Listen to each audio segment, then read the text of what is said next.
Hey guys, Lotus Streams here, coming at you with another battle report. And today we got a very interesting matchup. We got Dark Eldar with some Eldar shenanigans versus Barebones Tyranids.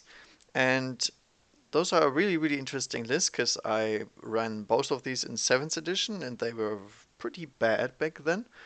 But we will revisit them today because there's a bunch of stuff that happened since 8th edition came out and Dark Eldar got a lot more tools. Alright, so let's start with the Dark Eldar army. We got 2 detachments.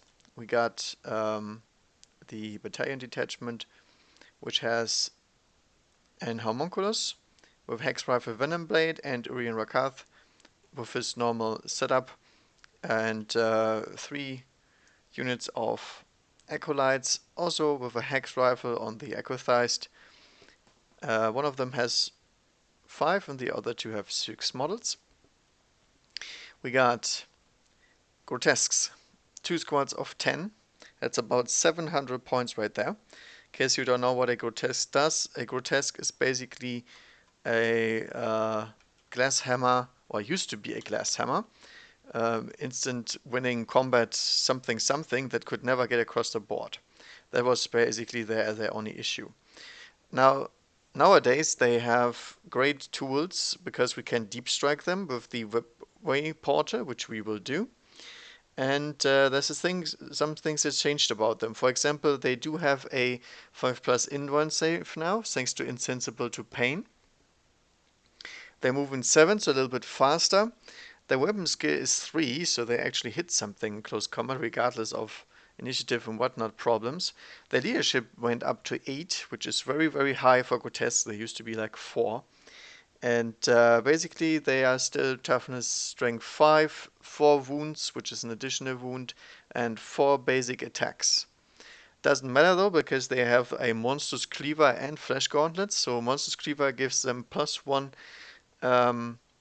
additional attack. The Monstrous Cleaver allows for a base minus AP2. Or you go for a Flesh Gauntlet, which means each time you wound them on a 6, other against vehicles, of course, they get a mortar wound in addition to any other damage. So pretty much the what we can't penetrate or what has high invuln saves is probably better attacked by Flesh Gauntlets, and the Monstrous Cleavers are pretty much good against everything else. And we basically run on 5 attacks. Now, these things have power from Pain, and that means in the first battle round they already have their 6+ Pheno Pain, which is not as good as their old 5+, but better than having no save, which they used to have. And in Battle Round 2, they already reroll the dice when determining how far they advance or charge, which is really good. That means we get a command point reroll charge, or by both dice for no command point when we deep strike them in. So they're pretty reliable to get on the board now, which is something they never had. They always had to go inside of a raider. They're really fat, so you can't fit many in a raider. And basically you have to rely on some serious shenanigans to get them across the board, which is now not the case. Now the biggest part is basically making a way clear for something they can charge. And even if they get stranded on the board, they're really tough, because they have some additional extra stuff in this detachment, because we made it a Homunculus Coven Prophets of Flesh, which means they have a 4+ invuln save instead of their 5+ invuln save from Insensible to Pain. And in addition to that, while Urian Rakath is around, they get +1 toughness and +1 strength and +1 leadership. So these things are basically little monstrous creatures at that point, because they're toughness 6, and that outdoes almost anything that has small arms fire, except anti-tank weaponry. And anti-tank weaponry doesn't like shooting stuff that has a 4+ invuln save and runs with 4 wounds and Pheno Pain. So these things are tough as nails when it comes to just getting rid of them, and they punch really hard in close combat. That's the idea here. It's basically some sort of a Death Star, if you want to call it like that. but it's much more reliable than it used to be, and these things are really, really nasty once they reach their desired target. And pretty much effective against any kind of target except maybe knights or something, but even those they can drown in the amount of attacks that they get at strength 7 at that point. And yeah, the longer the game goes on, the better they get, because in the third battle round we get +1 to hit rolls, which they hit on 2s. On the fourth one, they automatically pass morale, which is not that great, and on 5 they subtract 1 leadership from the other guys. So basically, the good power from pain stuff is already in effect in round 1, 2, and 3, which is really, really good. That used to be entirely different. It used to be better and better, and it didn't matter at all because a unit like this has to die. If this unit is still alive at round 6, you usually win anyway. So didn't make a difference. And then this is the detachment that is also filled out with some extras. Basically, we have a spearhead detachment over there. Spearhead detachment with an Archon as a HQ. Archon has a blaster. As always, he has Labyrinthine Cunning, which means he's Cabal from the Black Heart. As always, gives me a Phantom Grenade Launcher target as well, Venom Blade. And he is the Warlord and has the Writ of the Living Muse. Basically, you reroll wound rolls of 1 while they are within 6 of him, which doesn't really come into play here. I did not deploy him where this will go, but you know, he's in a basically only Ravager army, which means they rerolling once is pretty nice. But then again, 3 Ravagers here, all with Disintegrator Cannons and Blade Veins. And 2 Raiders with Disintegrator Cannons and Phantasm Grenade Launcher on one of them, because I had 3 points left. That's all. And Phantasm Grenade Launcher is not bad to have. And that's that. So this is one detachment, and then we have a little support detachment, because Eldar are superb with Dark Eldar in combination. Because Dark Eldar have very, very good shooting, but something they are lacking is basically the ability to wound stuff very well. So that's why we get an Eldar detachment in here. We take a Farseer Skyrunner and give her Doom, which allows us to reroll wound rolls on a unit that we try to kill, which is obviously massive in terms of the damage output that we have, and the AP on the Ravagers, for example, is really high. So getting a bunch of damage on these is pretty easy with Doom. We also run Executioner, so we have some mortal wounds and we can attack these pesky -1 to hit and whatnot kind of shenanigans that runs around here. She is on a jet bike, so she is super fast, 16 inches base, +6 guaranteed advance, means she can get into range for Executioner or Smite no matter what. Second in command is the Warlock Skyrunner. Basically same idea. He also has his bare bones basic profile. His Smite is not very good, but that's not why he's here. He can only cast 1 power anyway. He is able to cast the Runes of Battle, which means he gets Protect/Jinx. Protect is meh, +1 saving throws, but Jinx is -1 from all saving throws made for the unit. And, you know, -1 saves on any unit is really, really powerful. Especially if you'd put it on something like the Swarm Lord, I don't know. Stuff that basically relies on armor saves pretty much. Even against Gaunts it might be effective. Alright, that is the Psychic, and then we have one little lone hero pretty much. It's an Autarch. Autarch Skyrunner, Shuriken Pistol, Twin Shuriken Catapult, Reaper Launcher, Laser Lance, and a Banshee Mask, which means no Overwatch. If that guy gets to charge multiple targets, he basically can try to tank the Overwatch that the unit would be able to do for the Grotesque, which is really handy, and it comes for free, and we have to take a 30 HQ anyway. Might as well take him. It's questionable whether or not he's super good in close combat, but essentially he has some decent shooting. The Laser Lance, strength 6, and if he charges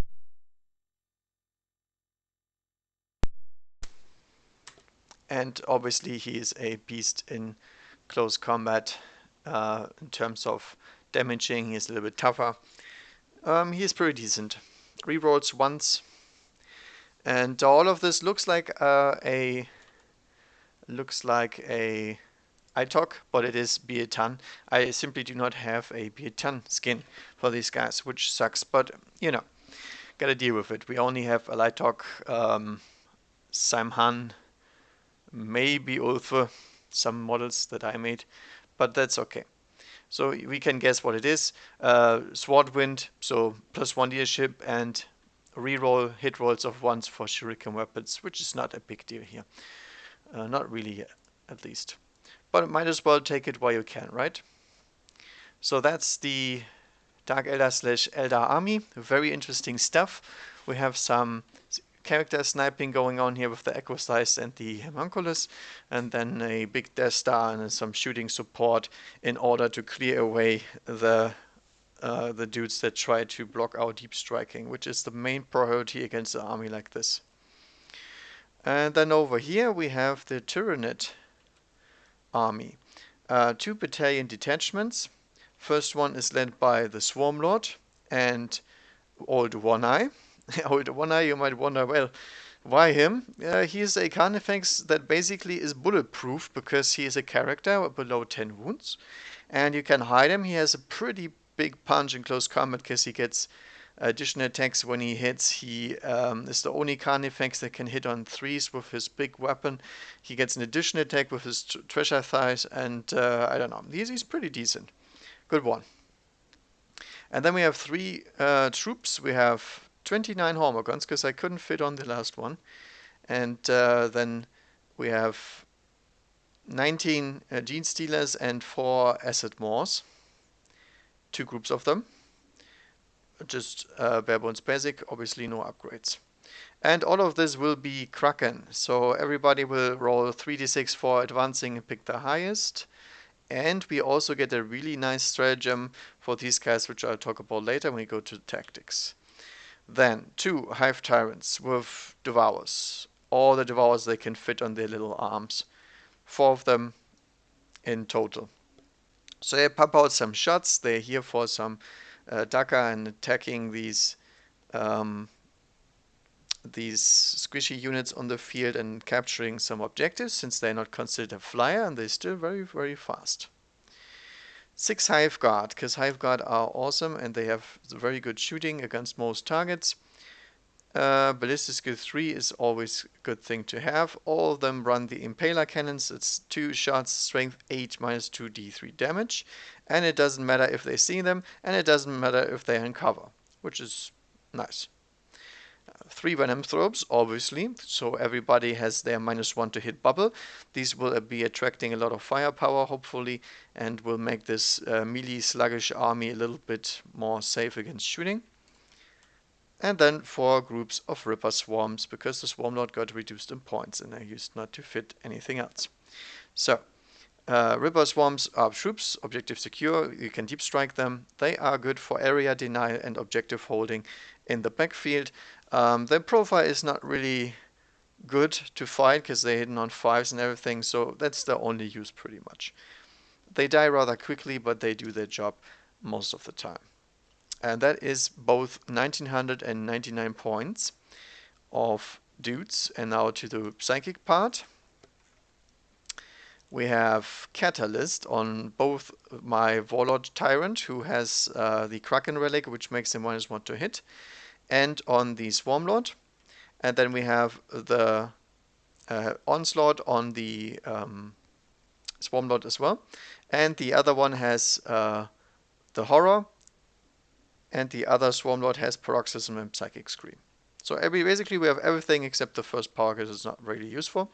And which means we get to do some good shenanigans with Onslaught. We can move really fast and still charge. And then the interesting thing is Kraken has a stratagem that's really nice. It's basically you roll a dice when advancing, and either you double the number you roll. So you roll 3d6 and you double whatever you get, add that to your total move characteristic.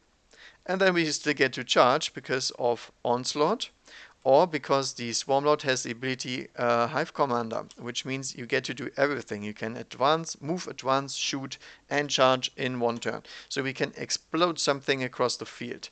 And everything else that cannot explode across the field can use Metabolic Override, which means we move very, very fast, because we actually get to make a second move, including an advance, which always gets our 3DC buff roll.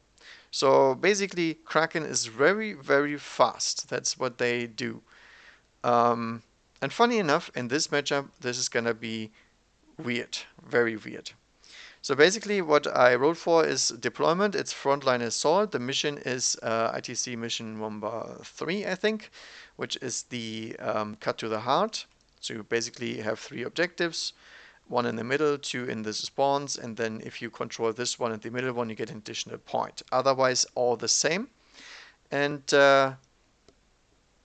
obviously, the goal is to get to the other part. The deployment was frontline assault, I believe. Yep. So that's the one where you get a area right into the middle. And obviously really good for charging, but the Dark Eldar deployed far back anyway, because they have no point on deploying any further, since their shooting is long range and their move is really high. They essentially have no reason to stay close. But what I'm still trying to determine is the secondaries. So the Dark Eldar will go for let's see, Headhunter, no. Kingslayer, no. I think we will go for the Reaper, first of all, because there's a lot of scribbly little dudes here, and once we kill them all, we get our 3 points anyway, or 4 points. We will also go for Marked for Death, I believe. It's interesting to say whether or not we want that. Marked for Death would be good for the Gaunt unit and for the Gene Stealers, because we have to kill them anyway. And I think we will go for that. That will be Marked for Death. And then in addition, we can go for Big Game Hunter, which is obviously really easy to do. There's a lot of big stuff walking around here. And yeah, basically these 4 guys are also on our to-do list. Destroy everything. That's our target. Then the Nids will go for Marked for Death also, I believe, because we need to mark for death these 2 groups, obviously. We need to kill them no matter what. And then I think we will choose 2 of the wreck squads, because they will be camping here and I need to shoot them anyway. Might as well mark them. So we mark this wreck squad and the one that is in the HQ transport for death, I believe. Okay. Big Game Hunter, not really. It's interesting. The other ones are really hard to do. Butcher's Bill might be possible, but is a little bit greedy, because we have to kill 2 units per turn, which is hard. Crowd Control, maybe. I think I'll go for Old School for now. And then Big Game Hunter may be the best option, because we have Radar, and Ravager, which need to die at some point for sure. I think we'll go for Big Game Hunter as well. Alright, so that's that. Basically, the Dark Eldar want to kill everything, and then the Tyranids try to snipe some dudes, get first strike with Old School and Warlord kill, which is obviously not that easy to do, but it is possible because of the fly runs. You can catch up really, really fast to these HQ units that are a little bit squishy, like the homunculus and whatnot, and then we can try to annihilate them. Alright, that is that. Now comes the interesting part, the tactics. Now basically, the way I deployed the Tyranids is they are trying to embrace for impact. These guys can never reach our Gene Stealers or the Hormogons. If they do, we have a big problem, because we don't have enough counterpunch. These guys will not be able to deal with Grotesque, I tell you. Grotesque are really good at attacking characters with powerful profiles. They are really, really nice against those. So what I did is basically Drop the Ripper Swarms in front. 2 of them still in Deep Strike Reserve in case we have to go first, which we don't want, but then we can drop these a little bit further away and deny even more Deep Strike area. The Venom Throbes in the back here, below the trees. Hive Guard as much as they can in the front, because they most likely will not get shot, since the Dark Eldar will only have 1 turn of shooting to try and remove these Ripper Swarms and everything out of the way. So these things are in range of everything, and as I said, it doesn't matter if they can't see it, they can still fire at it. So they can still try to clear away these wrecks if they want to. Hive Tyrants on the sides, I want to move them as far as I can get to get more area of denial for deep striking. World One Eye and Swarmlord are tucked in behind the Hive Guard, so Old One Eye can't get shot anyway, and Swarmlord will try to get Catalyst going. And the Hormagons are pretty much all in the backfield behind them, and they are all trying to protect the 4 Genestealer nodes where my Genestealers will try to appear. So basically we're trying to get the charge with the Genestealers, the Hormagons, and whatever is left of this into the Grotesque squad once they appear. And they might be dealing enough damage to kill these things just based on their armor save. Because the one thing the Grotesque do not have is the 2+ armor save. So we'll see how that works out. Charging across the field and getting shot at by a bunch of stuff that we can't even catch is not an option. We will get absolutely hammered by the Grotesque if we do not get the Genestealers and the Hormagons to try strike first. They will just die, and that's it. Alright, this is a plan. Let's see who goes first. Dark Eldar obviously deployed first, pretty easily. And let's do it like this. We'll see who gets it. The Tyranids still get first turn, which they will obviously deny. We do not want first turn. If the Eldar get the first turn, they basically have to get these guys in earlier. Then we have to reveal our Genestealers. That's the point. At turn 3, everybody has to come in. That means the Dark Eldar only have turn 1 and 2 to shoot, and then they basically have to be able to clear everything away. Which they might do, no question about it, but we'll see. As far as I can see, I can do enough with the Tyranid army as is. So we see Dark Eldar turn 1. Turns of command points, 9 command points for the Tyranids, 5 for the Dark Eldar after subtracting the 3 for the Webway Gate. Alright, now let's see what we can do. So first of all, the objective for the Dark Eldar here is remove these Ripper Swarms, because they are really, really annoying. Remove some of the Hormagons if we can. And obviously it would be nice to remove the Venom Throbes, but to be honest, I'm not sure if it's worth shooting at them.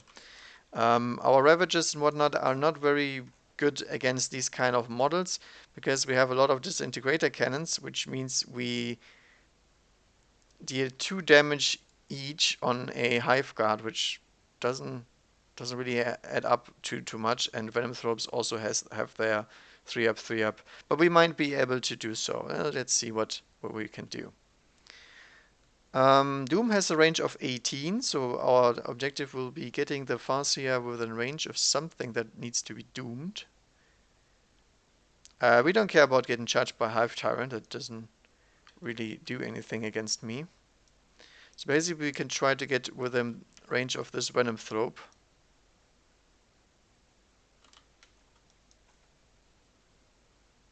Which we can exactly do.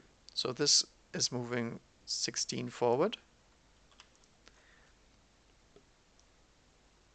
The only issue is the Hive Guard will probably annihilate me. I still want to get my Doom off though. Might just move the Ravagers up as well and try to get to screen her a little bit.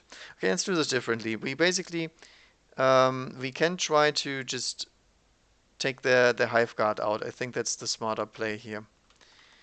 So let's drop her over here. Ravager.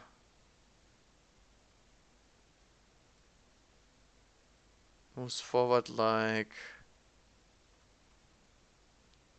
this. These Ravagers will obviously stay put because they are already in range. The Warlock Skyrunner I'm not sure about. He can jinx these guys, which is pretty decent. I'd say we will run him up as well. So he is in jinx range. And then the Autark Skyrunner can basically just move. I do not care what happens to him. I think we will move him his full distance. He's gonna go right over there, 22 inches, because of automatic advance. Staying away from trouble and still being able to charge the Ripper Swarms when he wants to. This Raider here will move forward towards here. This Raider also will move forward. Our range on disc integrator cannons is 36, so no issue. All assault weapons, by the way. I could move these across the field as well, but do I want to? Yeah, just in case. Don't think there's a reason not to. Also, we get our launcher into range. Oh yeah, by the way, I still need to roll whether or not I get my command point back for our Stratagems. We do not. Okay. Before I forget everything. Alright, now let's delete this stuff real quick. Only thing in reserves is obviously the grotesque. Psychic. So we will start by casting Doom on the Hive Guard. Pass on a 9 easily. Let's see what if we have some kind of stats on the denying. I do not know how much this Warlord can deny. Shadows in the Warp is not active because we are not within 18 of him, but he still will be able to deny 2 powers by himself. Should not be in range of this guy. Yeah, he's too far away as well. So we will try to deny this on a 10, which we do not. Then we're gonna cast Executioner. I'm not sure if Executioner is...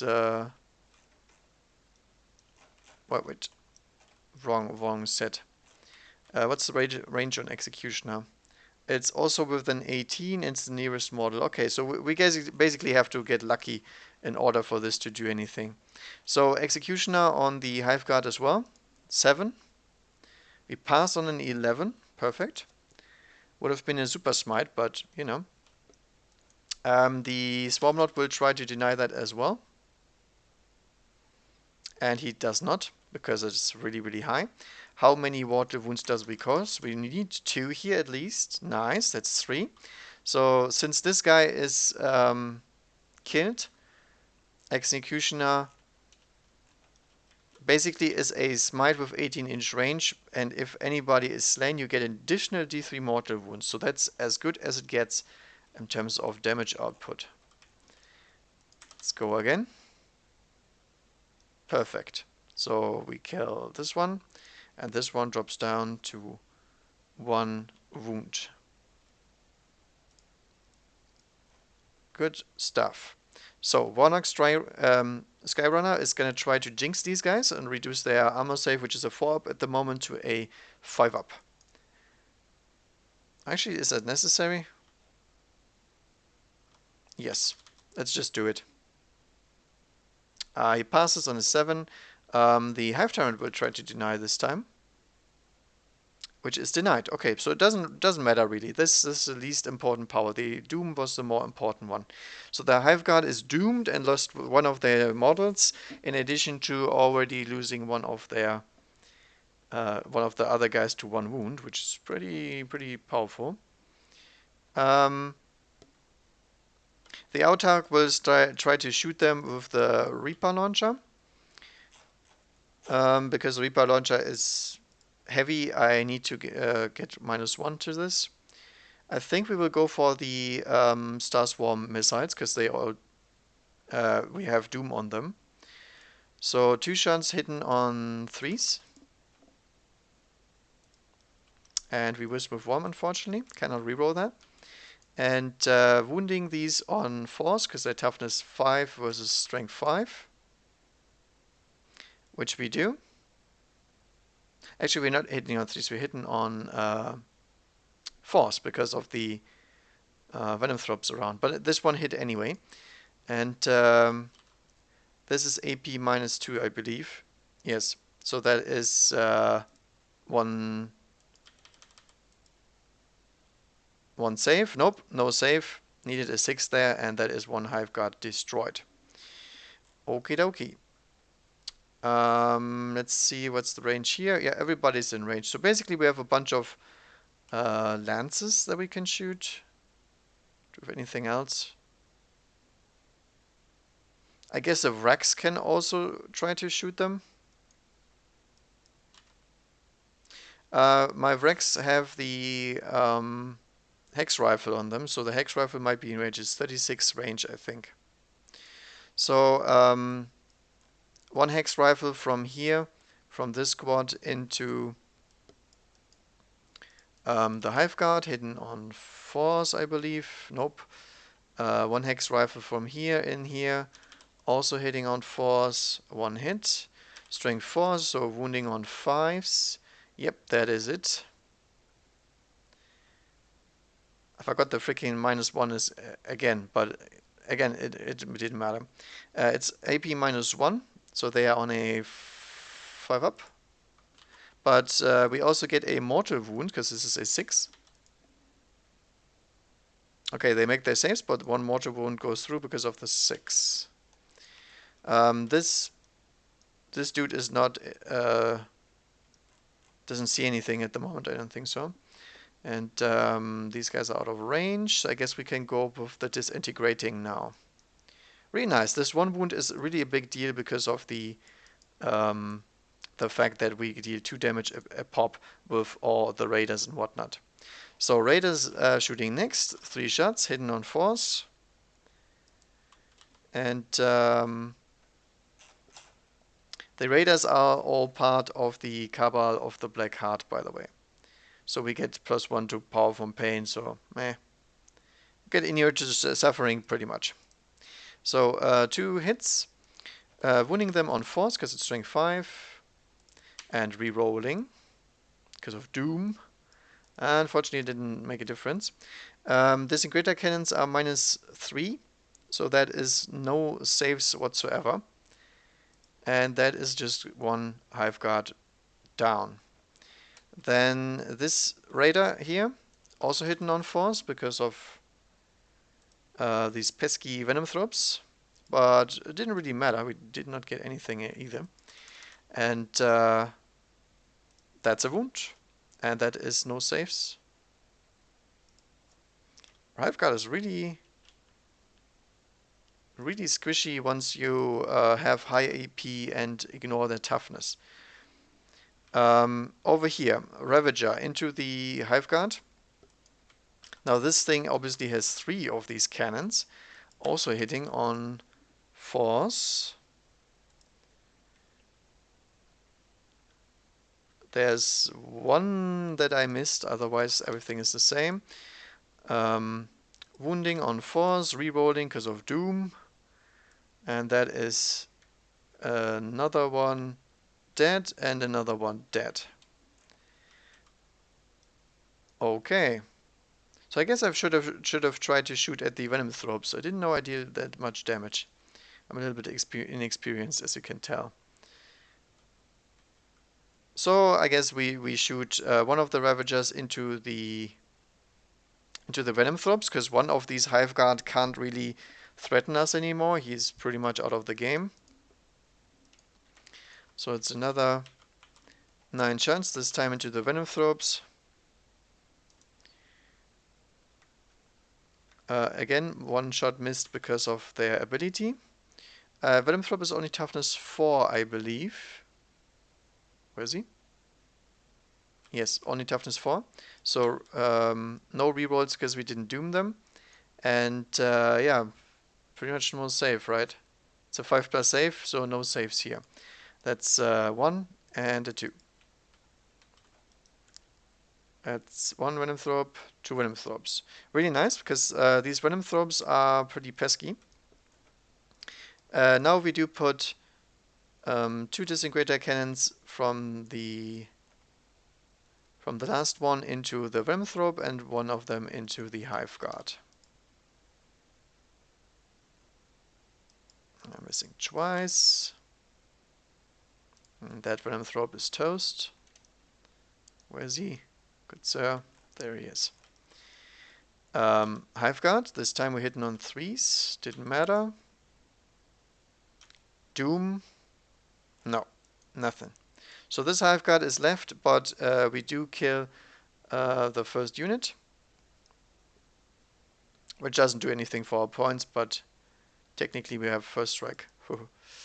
Autark Skyrunner is not in range of anything, so I think that is my shooting so far. Radar shot, these guys shot, this shot.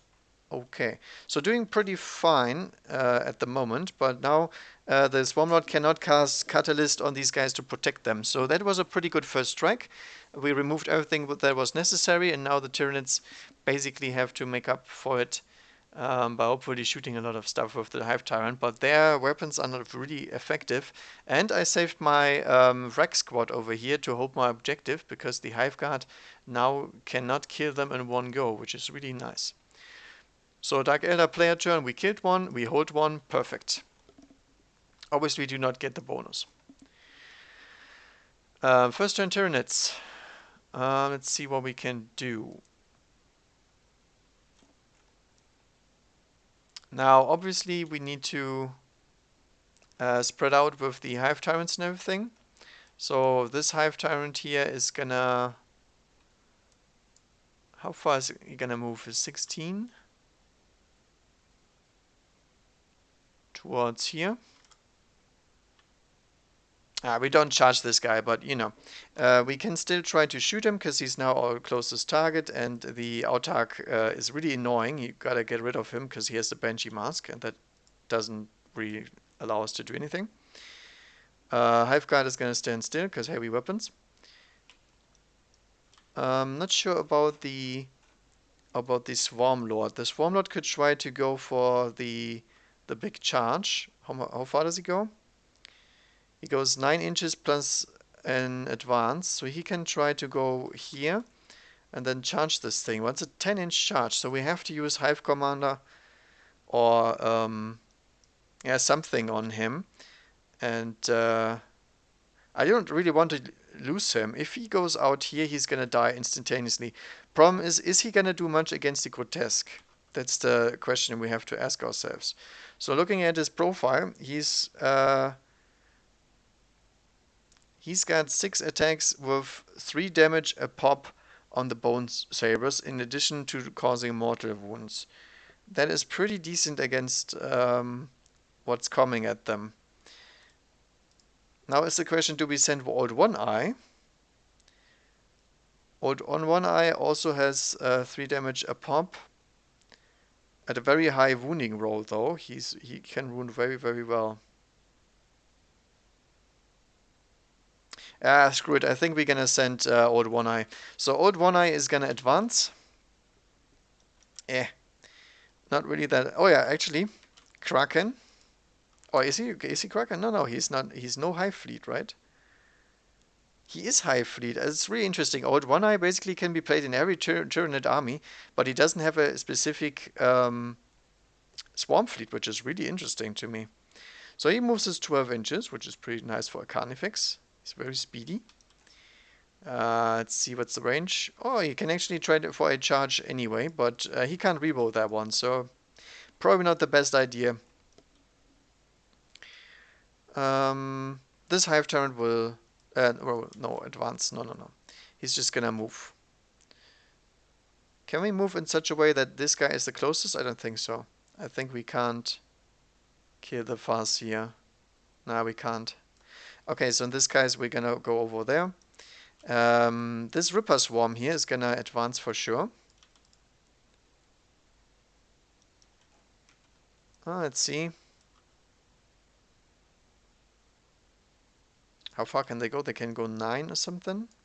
So we move them a little bit over here and out, because the Venom Thropes don't protect them anymore, so we gotta protect them by hiding them, which is pretty doable. And then also we need to spread out to get our 9-inch You Do Not Deep Strike Here bubble out a little bit further. Yeah, so far the backfield is still protected. And then these Ripper Swarms will do the exact same. And move somewhere over here. Like so. I have to see when does Hive Commander trigger in the shooting phase. Okay. So basically I didn't have to advance with Old One Eye. He would have been able to make it. But I don't really think we need anything else to go off. Alrighty. Everybody else will hold still, especially the Gaunts and everything. They will just try to stand back and try to let everybody else tank. Psychic phase. So the Swarmlord will try to put Catalyst on himself, I guess, because he's gonna die next to the shooting, pretty much. I'm not sure about this one. What can we actually do? Let's grab the dice and just go over there, because we have an 18 with everybody. Yeah, we're gonna go for Catalyst first. Catalyst on the Swarmlord himself. Doesn't go off. I mean, with a 6 it does go off, but it's probably gonna get denied. The Eldar will deny, for sure. Can we reroll our Psychic test when denying? I do not know. Because I never play Pesky Eldar, because they used to be pretty OP. Where is it? Runes of the Farseer. Yes, denying also works. So we can reroll this one. That's cock dice. And there we go. So Catalyst is denied. Next up is Onslaught on Old One Eye. My goodness, the Swarmlord sucks at casting stuff. Ouch. Do not want to reroll that with a command point, I don't think so. Or do I? Nah, not really. I would rather reroll his charge range at that point for the same cost. Paroxysm.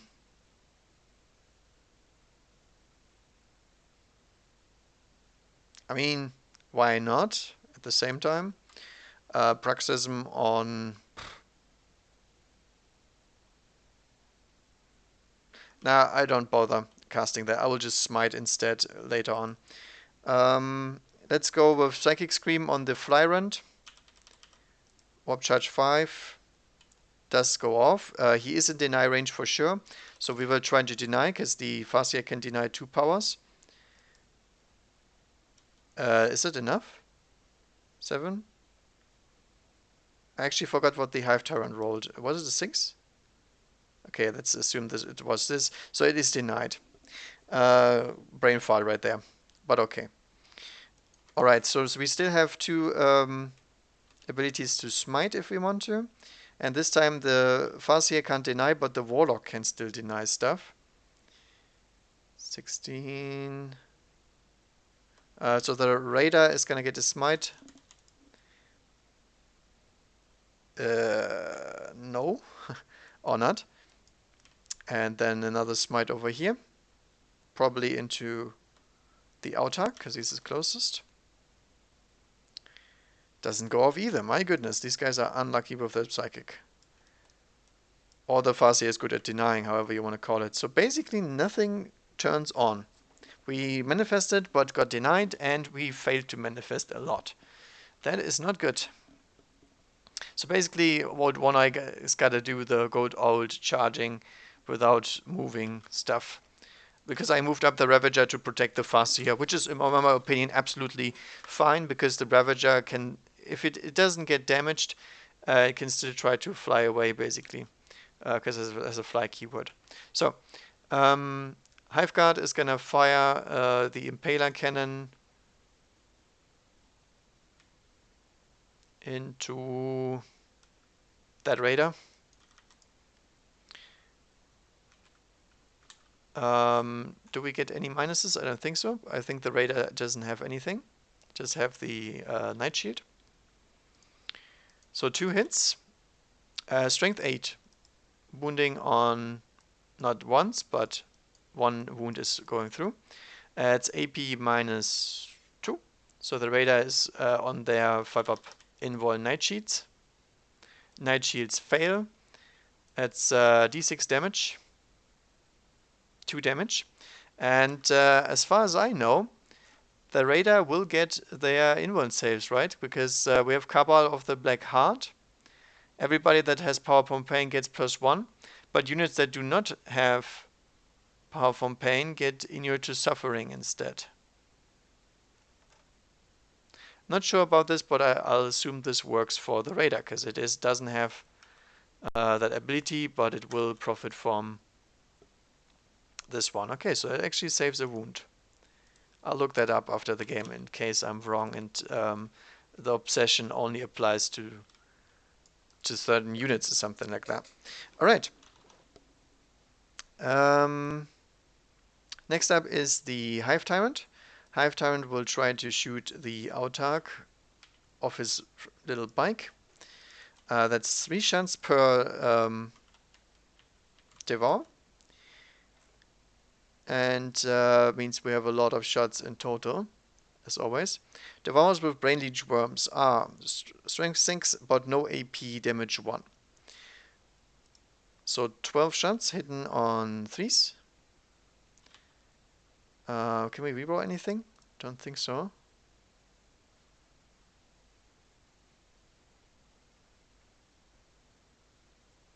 Nope, he doesn't have anything. Wounding him on 3s because his toughness 4 on the bike. Pretty decent. The Autarch has a 3-up armor. My goodness, he fails a lot of these.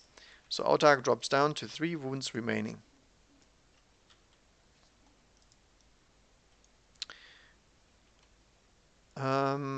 This Hive Tyrant will shoot the Raider as well. Which is pretty decent because a Raider only has toughness 5, so he can wound it on 3s as well, which is nice.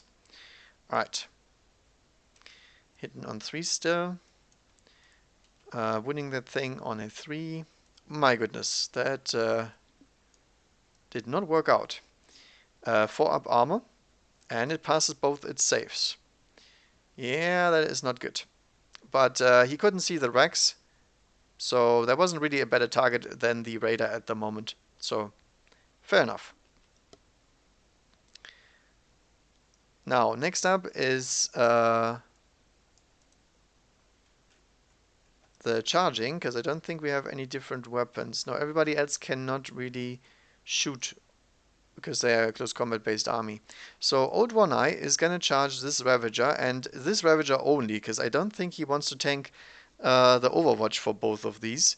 Although he could try to charge into the Farseer as well. Or the Warlock if he wants to. That's an 11 though. He could crush him. It's possible entirely, but they have a 4+ in 1 save. I think I will declare a charge against Farseer, Warlock, and Ravager, because these guys don't have that great of a Overwatch, so might as well. Alright, so Ravager is going first. 9 shots on the Disintegrator cannons. My goodness, that is 4 hits. Ouch. Wounding Old One Eye probably on 5s. Yeah, he's toughness 7, luckily. 5s? No. Good thing he isn't doomed. And then Twink Shuriken Catapults. Pew pew. Rerolling once because of our Biel-Tan. No. Distance. He needs at least a 9, I believe. He does it exactly on a 9.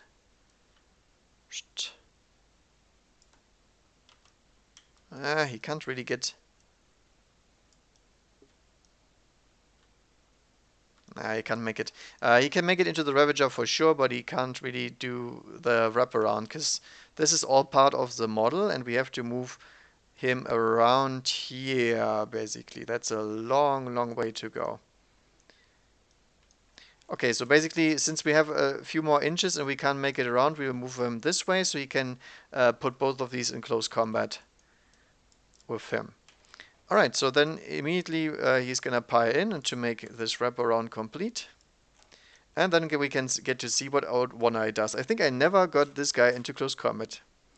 Because in previous editions he wasn't a character and he just dies. So basically he has 5 basic attacks, which is pretty decent for a Carnifex.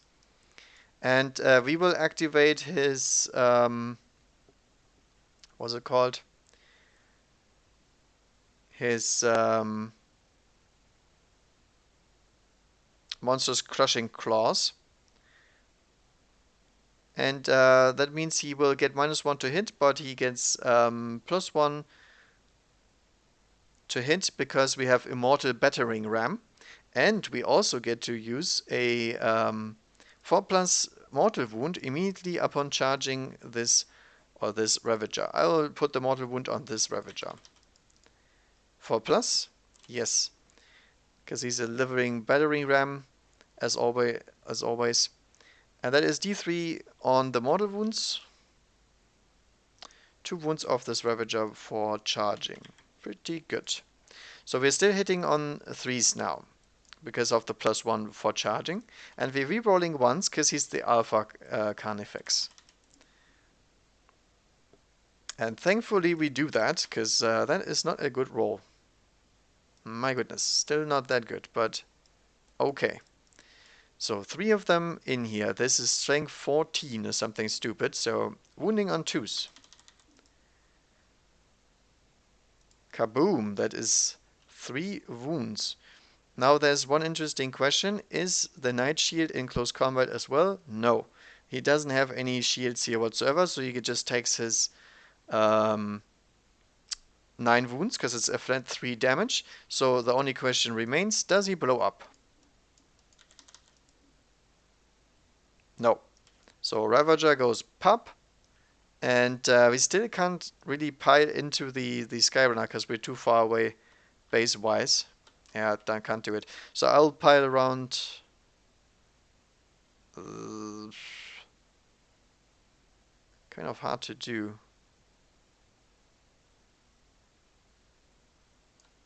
This way. We also would get these treasure scythe attacks, but I didn't declare it, but I put everything into the Ravager. Obviously, he needs to die. These things can kill our army pretty quickly, as you can see, especially with Doom. And Old One Eye doesn't like that, so he puts everything into the same guy for obvious reasons. Alrighty, and that is that for Old One Eye's one-man charge. He is basically the guy that secured the Tyranids an additional point there, which is really nice. So, end of the turn, we killed one, we hold one. Excellent. Because one of the downsides of staying back here is you don't score too much objective points. So I think putting Old One Eye in his best position by killing one of the Ravagers basically outright is pretty decent. It's okay. And he didn't perform very well either. Alright. Oh yeah, did I want to declare charge here? No. To revenge charge, I'm not going to declare that. Not even sure if I advanced him, but no point. Turn to Eldar. Dark Eldar, sorry. Now basically, as you can see, nowhere over here is a good area where we want to deep strike the grotesque, unless we want to annihilate a hive tyrant, which is good, but not necessarily the best. So instead we will stay in hidden and try to kill these Ripper swarms, or try to kill the Hive Tyrant, the Hive Guard, Old One Eye. We have enough targets as is, so that it's unnecessary to just drop everything down and hope everything pans out, because it might not. Alrighty. So Dark Eldar turn 2. Whoop. Battle round 2. First question is, do we want to put these guys out and try to charge the Hive Tyrant? I believe The answer is yes. Because they're pretty far away. I mean, the Swarmlord technically could charge me, but again, the Tyranids do not want to get dragged out if they want to. So I think we will drop the we will drop our units out. Maybe not the Archon. Oh, the Archon had a blaster. I completely forgot about that. Damn, that was important. I should have shot the blaster on him. I forgot I gave him this one. Alright, everybody out of their Ravager. And there goes the first unit. What's happening? No auto race? Sneaky, sticky is bad. There we go. So right over here. Let's just deploy the Rex real quick. Also, the Rex can screen for these guys so they don't get shot in the face when something funny happens. I have a little bit too far.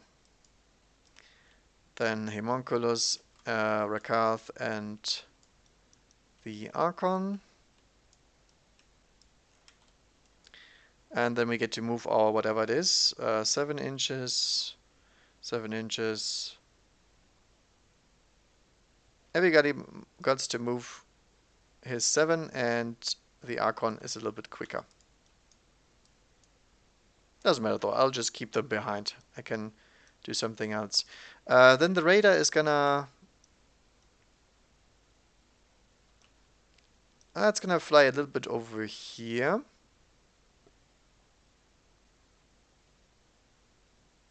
In direction of the objective, and also to see the Ripper Swarms, because there's one Ripper Swarm visible right there. We need to get rid of these as fast as we can. I think this unit of Rex will climb through the wall just to get their shot off with their equithized rifle. So this guy will whoop, make a little jump, and try to shoot the Hive Tyrant, because now the shooting is not really that relevant. I think they will survive this round if he pops out. So we'll shoot our little cute weapon there. Do we get out here as well? Because we basically can move 10, and then we can charge him for a 7-inch charge. And Power from Pain, remember, is now active round 2, so we have charge distance rerollable. I think we go for it.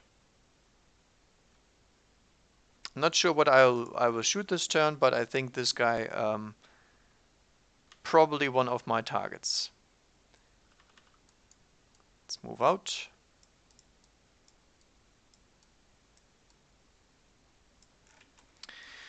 The Autark is also going to join them.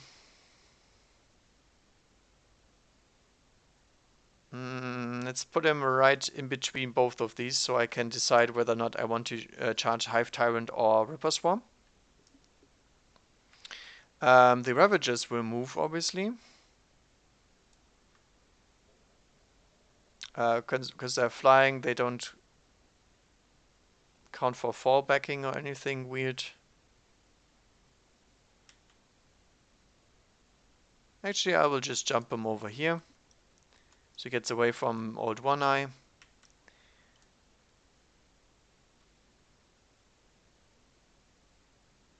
And this one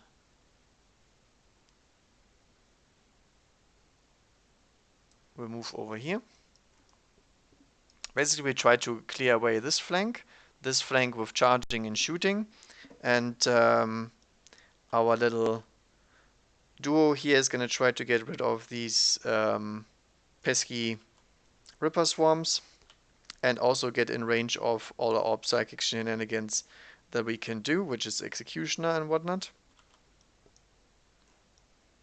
So basically we're going all in. We're putting everything on the board, trying to seize this game in our control. We could try to go for the middle objective, but to be honest, we hold this one.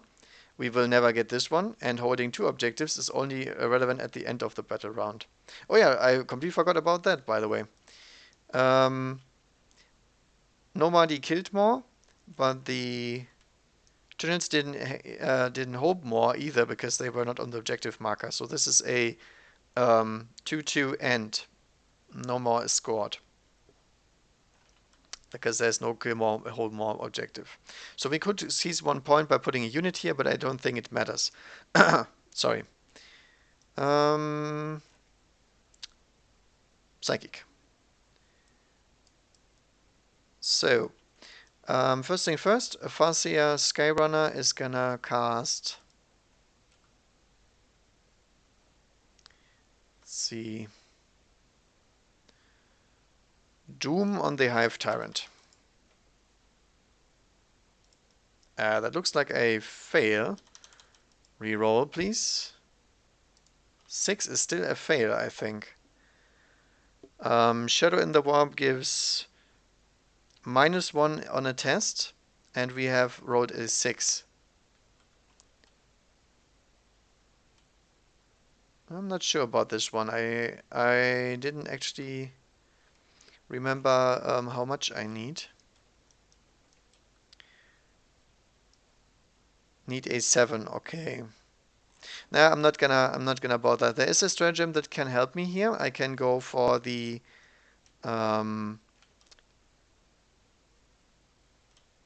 Seer Council, because we have a Farseer and a Warlock. But it doesn't say when. Use the stratagem in your psychic phase. Okay, so basically I can activate the stratagem, and then the Tyranids at least have to deny it, otherwise it goes off, because this would go off on a 7.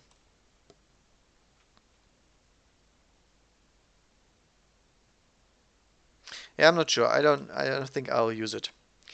Not for him and not for the other power either. Nah, I don't think so. So, in this case, Executioner into the Ripper Swarm. Doesn't go off either, so we roll this. 9. How many can I re-roll? That's the question.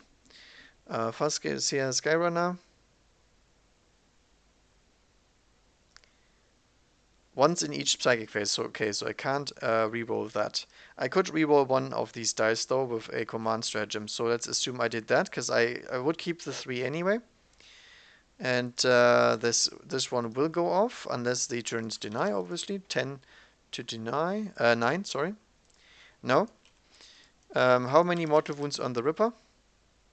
2. Doesn't go off again. And there's that. This Warlock will cast Jinx on the Hive Tyrant. Goes off on an 8. And denying. Not denied. Barely goes off. So Hive Tyrant is at the moment -1 armor. Or -1 save. Which is really annoying for him, because he has a 5+ in 1 save now. Or a 4+ armor. Which is both very bad against the other stuff. But he's not doomed, which is good. Doom is important. Yeah, let's start with the shooting. So Echothized into the Hive Tyrant, hidden on a 4. Doesn't hit. Echothized over here into the Hive Tyrant, hidden on a 4. Doesn't hit. Homunculus with his weapon. What's his ballistic skill? Ballistic skill 2. So hidden on a 3 with his blade. It hits. Actually, I would get to reroll because of the Archon around, alright?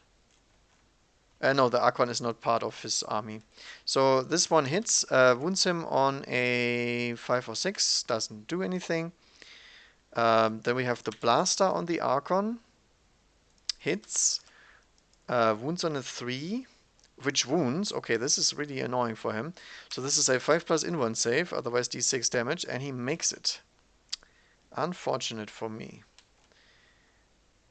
Urien Rakath can cast the Casket of Flensing, but I'm not sure if he should do that right now. Yeah, I think I will do it. So 2d6, 7. Wounding him on 5s and 6s though. I think it's only 6s. Is this toughness? Toughness. What? 4? That sounds stupid. I think he's toughness 6 or something. It's strength 3, so we assume he's toughness 6, and then it doesn't do anything. Okay. So small arm shooting wasn't really effective. Farseer and the Warlock will probably shoot into the little guys here. So that's 8 chance with their shuriken catapults.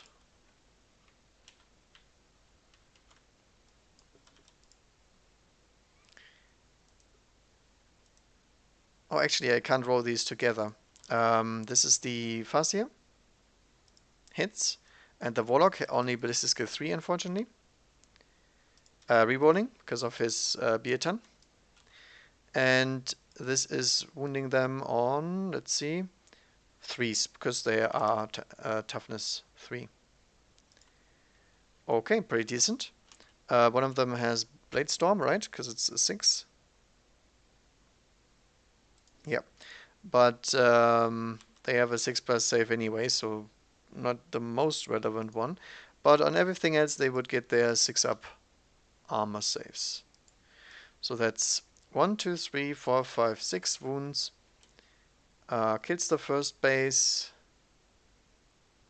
Kills the second base and leaves this one on 1 HP. That's actually unfortunate. They are really close to dying, but I can't actually get a good charge off here. But I can charge the Hive Tyrant, which most likely can't even see me, so we deny the Hive Tyrant all his overwatch. That's nice.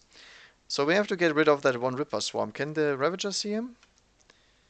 Yes, he can. From this arc into there. Which is stupid, but that's how the removal works. I think I will kill it with the Ravager, because if I can get rid of him and him, this entire flank is open to deep striking, which is exactly what I want.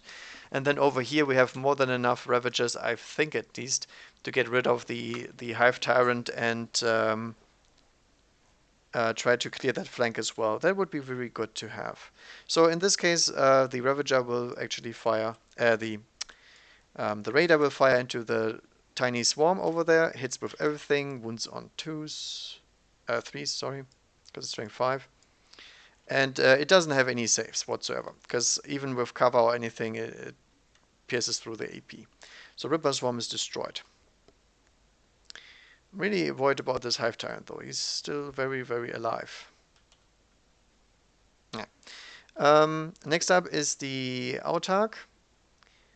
Do we go for the laser lance? Actually, that's not a question. We go for everything, because apart from the pistol, you can fire everything at the same time. So a laser lance is a strength 6, AP minus 4, 2 damage into the Hive Tyrant, obviously. Hits. Wounds on a 4. No. The Reaper Launcher does hit. Wounds him on a 3. Does wound. That's a 4+ in-1 save for the Tyrant. Ouch. I believe that's 3 flat damage on the Reaper Launcher. Yes, 3 damage. Ow, that is not good. Wish we had Catalyst or something going, but doesn't matter. That is his twin-linked Shuriken Catapult next. Hidden on 2s, rewarding 1s. Oh. And, oh, come back. Wounding him on 5s and 6s. That's 1 wound with a 3-up armor, which he makes. Alright. That Raider over here is probably gonna fire into the Hive Tyrant as well. Actually, I'm gonna do the Ravager against the Hive Tyrant next. Hidden. Is this a Warlord? Oh, damn it. This guy should be -1 to hit. I will remember for now, but I forgot about this Warlord trait. I thought this guy was the Warlord, but that's okay. So this time we are hitting on 4s, which didn't matter in this case.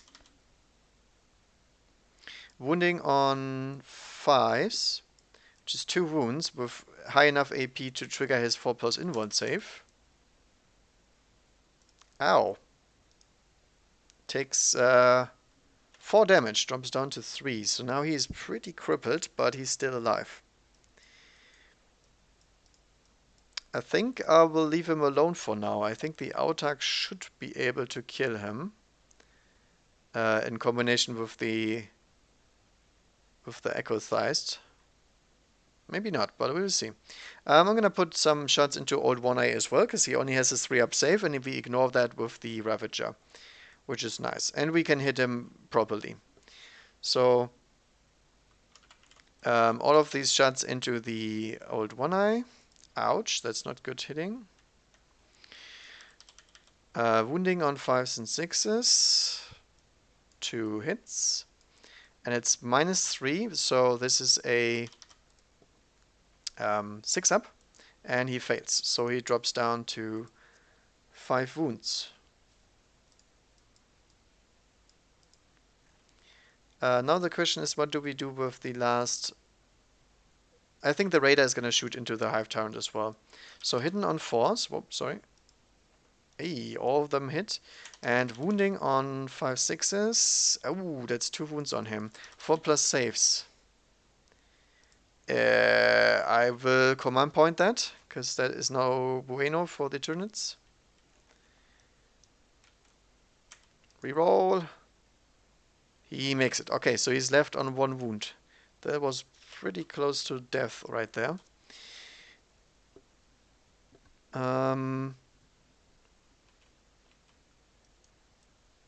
But nevertheless, he is alive. That's the most important part. Actually, we can try to ram him with the Ravager, because the Ravager has 3 attacks, and with the veins it hits pretty nicely. I'll think about it, because there's no point in not doing it.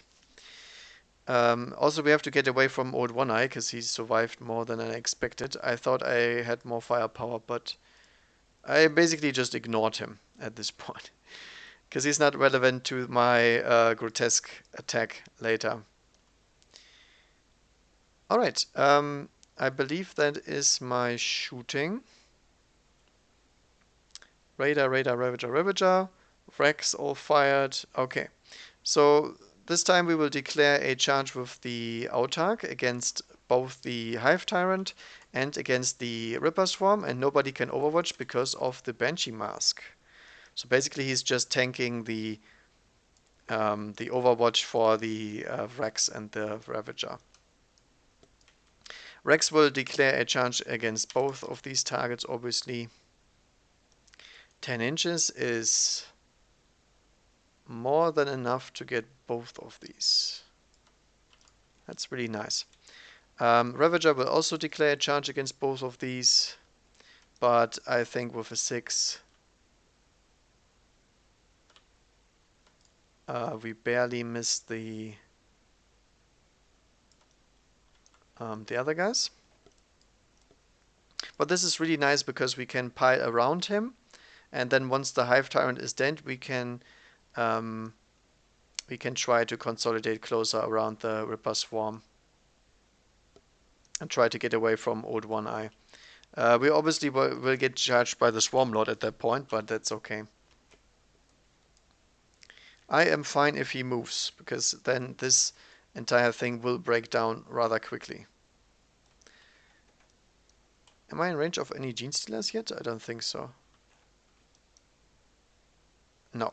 This is the Gene Stealer node range, basically. So if I come within this range, they are really, really boned. Actually, I can charge the Hive Guard. That would be a heroic action to do, because that means the Gene Stealers will not come in, and I think that's GG. Yeah. If I can get the Hive Guard, they lose. I did not realize that. I should have put the Hive Guard further up front. I was very greedy there. Okay, that might be a huge mistake. I will go for that for sure. I'll try to get this going. So that's a 9-inch charge with my Warlock Skyrunner into him. if I want to risk it for the biscuit. I think that's reasonable, right? Because it destroys both of these units in reserve, which is huge. So charging the Hive Guard, and he's gonna overwatch with his Impaler Cannon. Oh, he hits once, it's not good. He wounds. I get my invuln save, which I do not make. Ouch, that hurts. That's D3 damage. Whew, close. Because he only has so many wounds. Alright, buddy, can you be a hero? Be the hero that I need. No. And even with re-rolling one of these dice, I can't make it into the Hive Guard. Unfortunate. Farseer into the Hive Tyrant. That looks like a big nope as well. Which sucks, because we have to tank Overwatch now. Raider into the Hive Tyrant, I believe. Yeah. So the Raider will try to tank the Overwatch shots. Oh, come back. 2 shots hit and wounding on 3s. 1 wound. 4 up save. Feel no pain. Nope. Raider takes a wound. Drops him down to 8. And distance needs a 7 or something. No, that is not possible. Unfortunately, we still have to tank with somebody else. Who wants to tank? I think the Homunculus wants to tank. Scratch, scratch. Yeah, he has at least toughness 4, so he doesn't get wounded on 2s. But his charge distance is pretty long. He's got to go 1 inch around at least, and an additional 6. So he has a 6-inch charge. Yeah, I think we'll go for it. Okay, let's try it. It's 1 wound. Actually worked out. And no save, but he has Pheno Pain. No, he takes a wound. Let's roll the distance real quick. He gets a 10-inch charge, so he makes it in perfectly. Okay. Drops a wound though. Let's go like that, and then 8 towards here. And then everybody else can charge without getting overwatched. The Rex next. Rex make it in.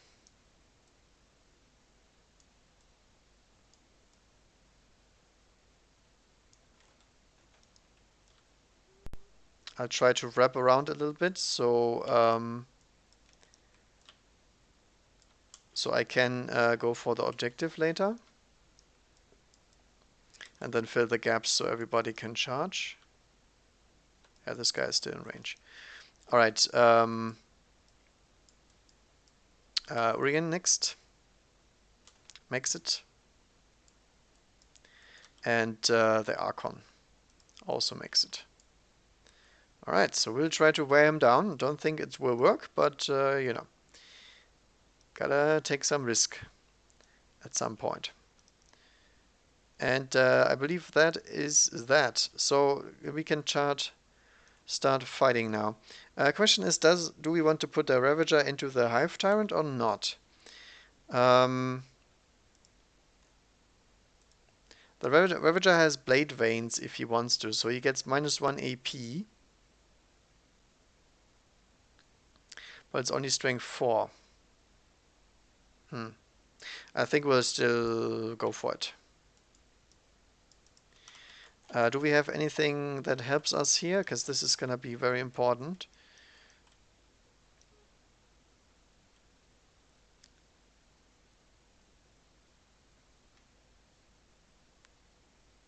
Not really. The majority here...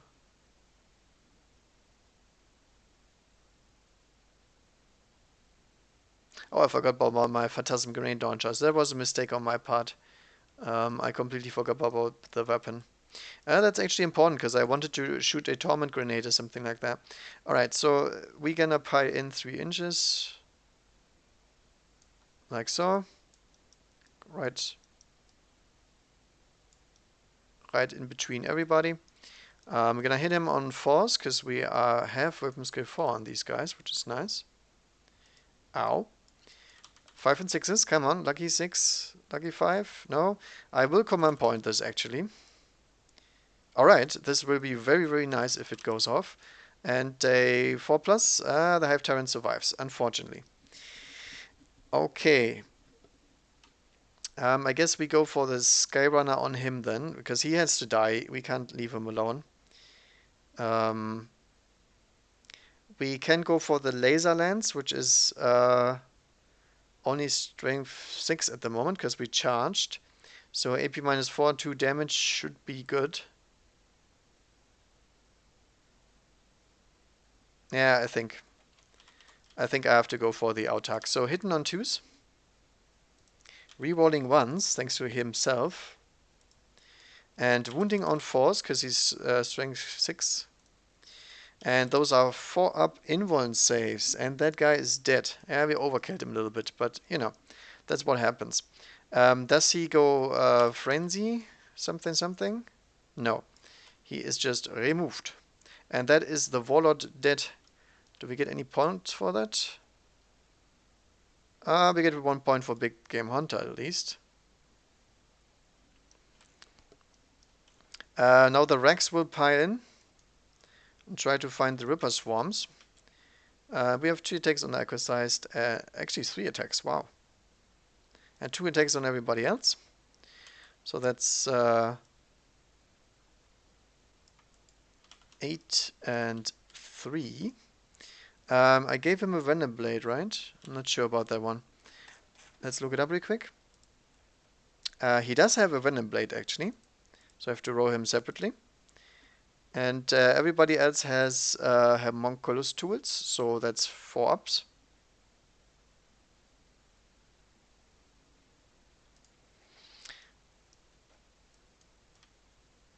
So, these guys here, hitting on 3s, I believe. Yep, that's cock die. And wounding on 4s. Pretty good. And saves. Nope, 1 Ripper base is destroyed. And then the Echothized. It's cocked 1. Come on. Winning on 2s. And hey, armor saved. Okay, so the Ripper Swarms survive. They do pile.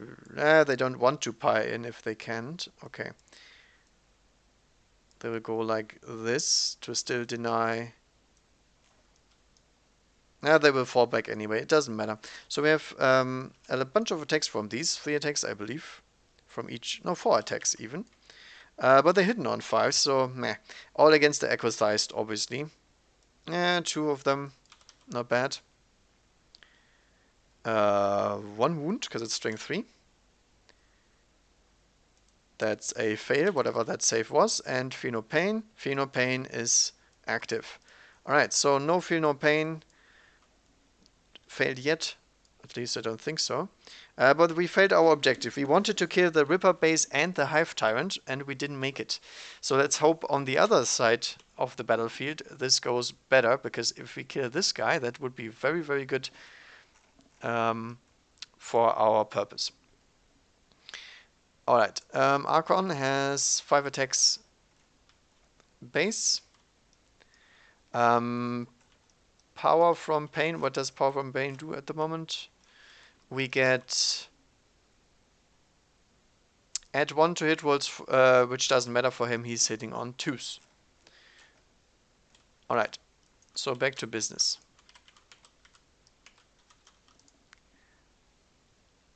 Hitting on 2s. Wounding on 2s. And he is only on a 4 up at the moment because his saves are reduced. Wow, but he makes a lot of them. So does take only 1 wound. That's unfortunate for the Eldar. Next goes Urian with his 4 attacks.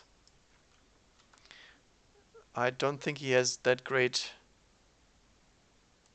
of a tool. He has the Ichor Injector, I believe. Okay, so we go for one attack on the Ica injector. We hit, and it wounds on a 2, I believe.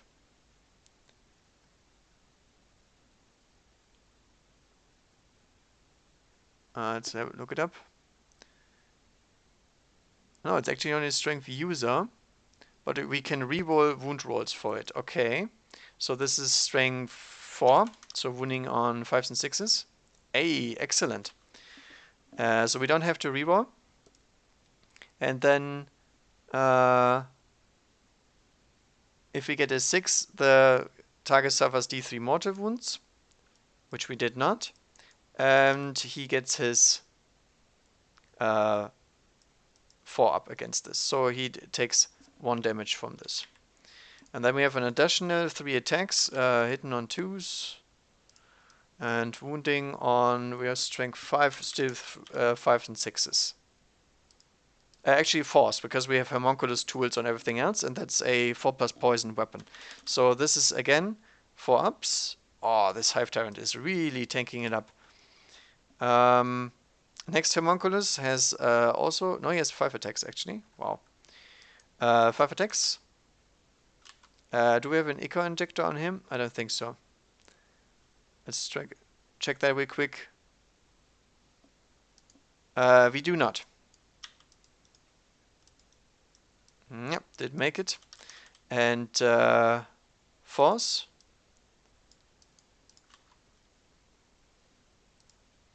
Actually, no, 2s, sorry. It's a Venom Blade, so we have 2s to wound. Alright, and armor saves. Wow, he makes another one. So he drops down to 6 wounds. He's really good with his saves at the moment. And then we have 6 Rex and a Aquathized. Let's roll that over here real quick. 6. 2 attacks each.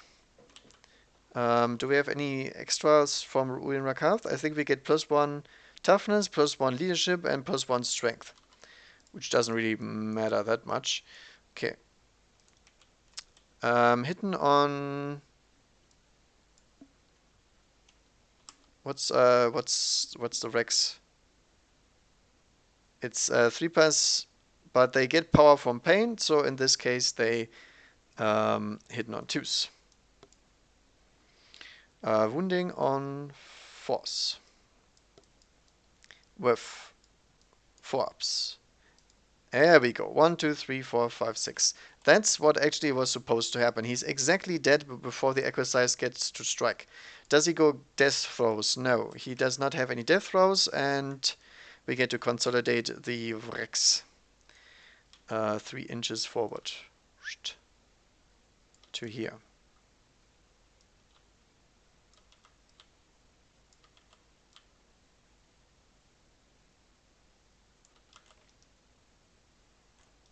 Okay. Yeah, Rex are actually really nice in this case. They're toughness 5, so they're not really killable that easily, and everything is a little bit tougher than expected. Okay.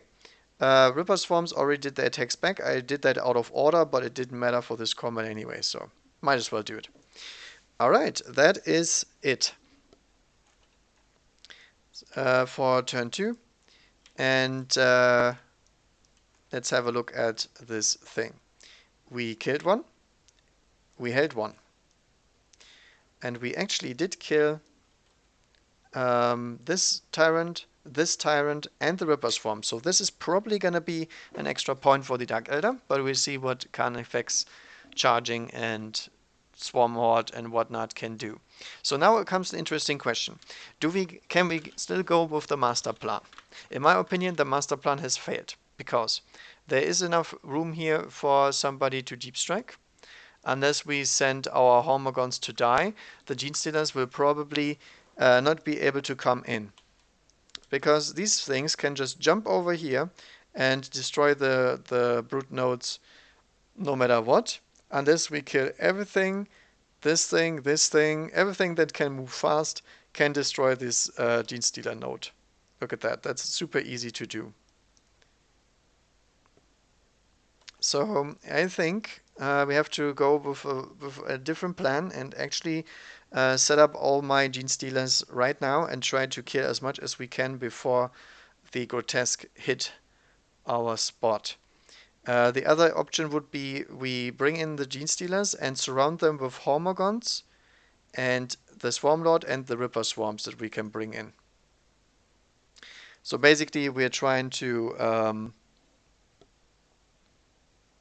yeah, we're sacking the Hormogons. The Hormogons will die no matter what. They will die because they get deep struck on or not.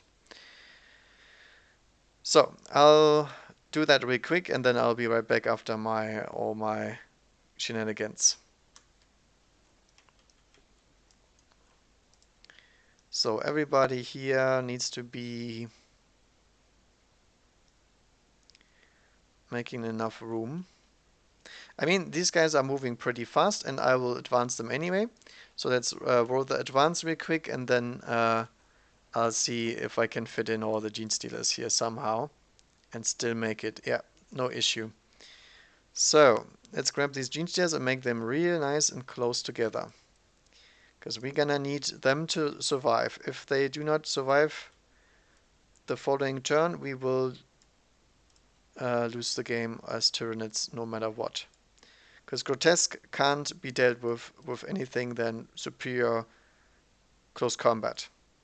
They are not really shootable by a Tyranids army standard, and we do not have anything else. So let's clump them real nice together.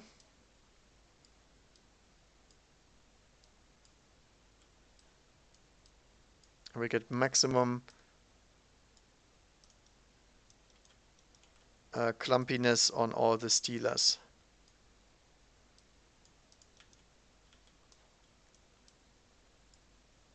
Okay, that looks pretty decent to me. Now do the exact same for the other guys as well, so we can just remove them, because those are identical squads, except for their declaration who's who. Okay, so now we can put them together as a nice mass, like so. And here comes the Gene Stealer army. Now everybody else will just try to make room. The Swarmlord is probably gonna go for the Ravager, I assume.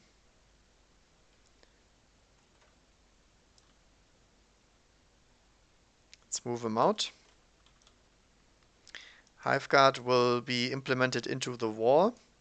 Since the Ripper Swarms will deep strike very soon anyway, I can implement them into the wall as well. So the Hormoguns will move 13 inches, which is way enough to screen everything.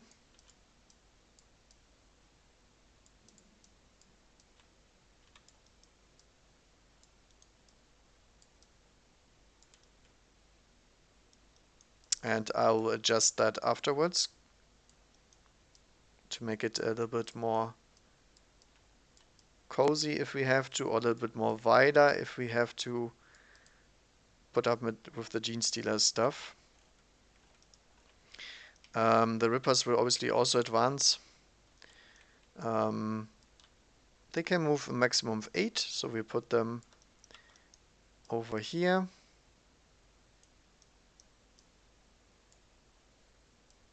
Actually, sorry, I'm always mistaken on this stuff. This is Kraken, so there we go. That's 6 inches. These things should be right here, because they move 11 inches.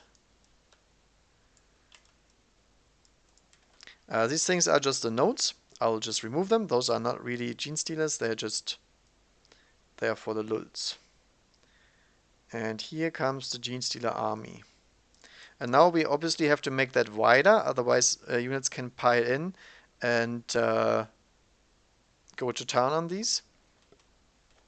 So we will spread these here even further, and then one gaunt goes outside of each here.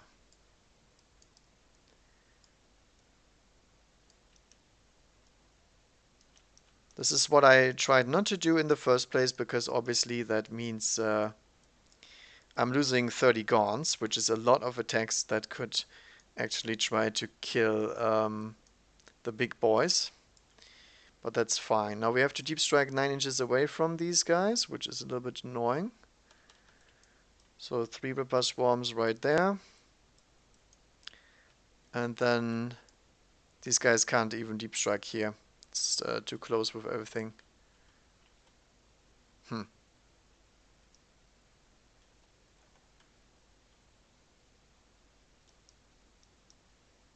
I guess we can drop them in the front right here.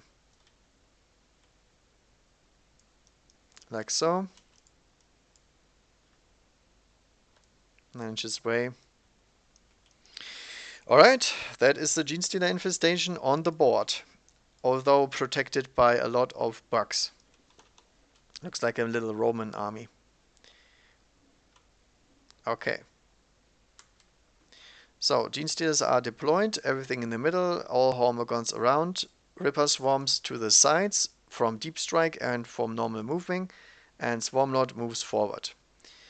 Now, do we want to fall back with the Ripper Swarms? I think... no. Because, I mean, the Ravager, is he still in combat? No, he's not really in combat with anything. So Ravager will be able to Overwatch anyway, so it doesn't matter. The only issue is, does the Skyrunner get to Overwatch or not? I think we will keep them in combat. I don't think anything else is good. So now what does Old One Eye do? Does he tear apart another Ravager? I'd say so. He's not really moving anywhere quick anyway, so might as well try to kill the Raider or the Ravager. And I think the Ravager is the superior target, but it's the target that's further away. He needs a 7-inch charge. I think we will go for that risk. So Old One Eye is going to try to kill that Ravager. He can see him, unfortunately. Old One Eye is too fat to be obscured here. But that's okay. We don't fat shame, right? And I believe that's all movement. I don't think the Hive Guard wants to do anything. It wants to shoot the Skyrunner. Actually, he's closer to the Skyrunner, so he can shoot him just fine without moving, which is nice because he has a heavy weapon. Alright, so let's hope for a better Psychic Phase this time. This Psychic Phase was absolutely horrendous last time we tried. Everybody's in everybody's deny on cast range as always. So, Catalyst on the... what do we put it on? Catalyst on the Hormagaun squad, maybe. I'm not sure. What happens if the Hormagaunts die in the first phase of combat? Can I pile in anywhere? I don't think so. I think even with piling in, I will not get to the Genestealers. So the Hormagaunts, protecting the Hormagaunts has 0 priority then. I guess we go for...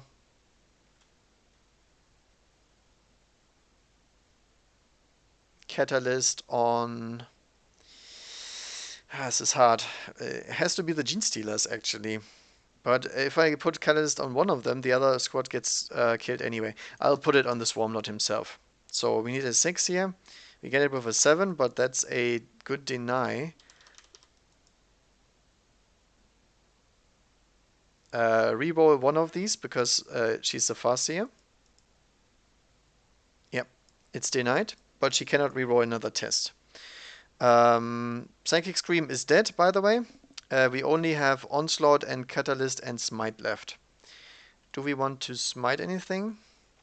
Can smite the Ravager, but it's a little bit unnecessary in my opinion. I think we will... we will do it. I mean, the Onslaught doesn't really matter.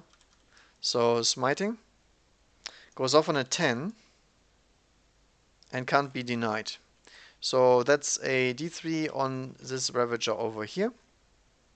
And he takes 3. Perfect. Just in case the Swarmlord whiffs with a horrible roll, the Ravager still will be dead. Because the Ravagers will kill away our Genestealers, even if the Grotesque do not go for the primal charge, which they probably will still, but you know, might actually matter. And then that's the Psychic, because all the other Psychic just bit the dust by dying. Okay. Do we have any stratagems that I need to employ? Because we still have some points left here. No, I don't think so. I think this only works if we get the Hormagaunts killed. This works when we go to combat. Oh yeah, I could have done this one, but honestly, the Hive Tyrants are really, really weak. And in shooting phase does not apply that I can shoot inside the combat, so the Devourers wouldn't be able to shoot. So, this is only for fighting. This doesn't matter because we don't need the additional psychic power. This might be relevant later when we fight them. So basically, I need all my command points to find the to fight the grotesques, because the stratagems that the Tyranids have are really, really good against close combat units. So basically, no.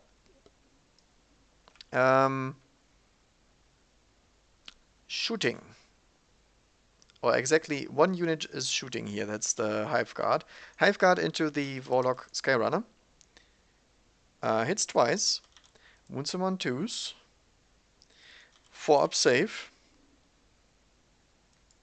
I will use a command point to save him. No. And he's dead. Because he doesn't have anything. Do we get anything for that? I don't think so. We got 1 point for old school, by the way. We did not mark him for death or anything, so no. He's not the Warlord either. But that's nice. So one psychic power less is good, and -1 save really, really hurt the Hive Tyrant. Must admit that. Although he made very good saves as well.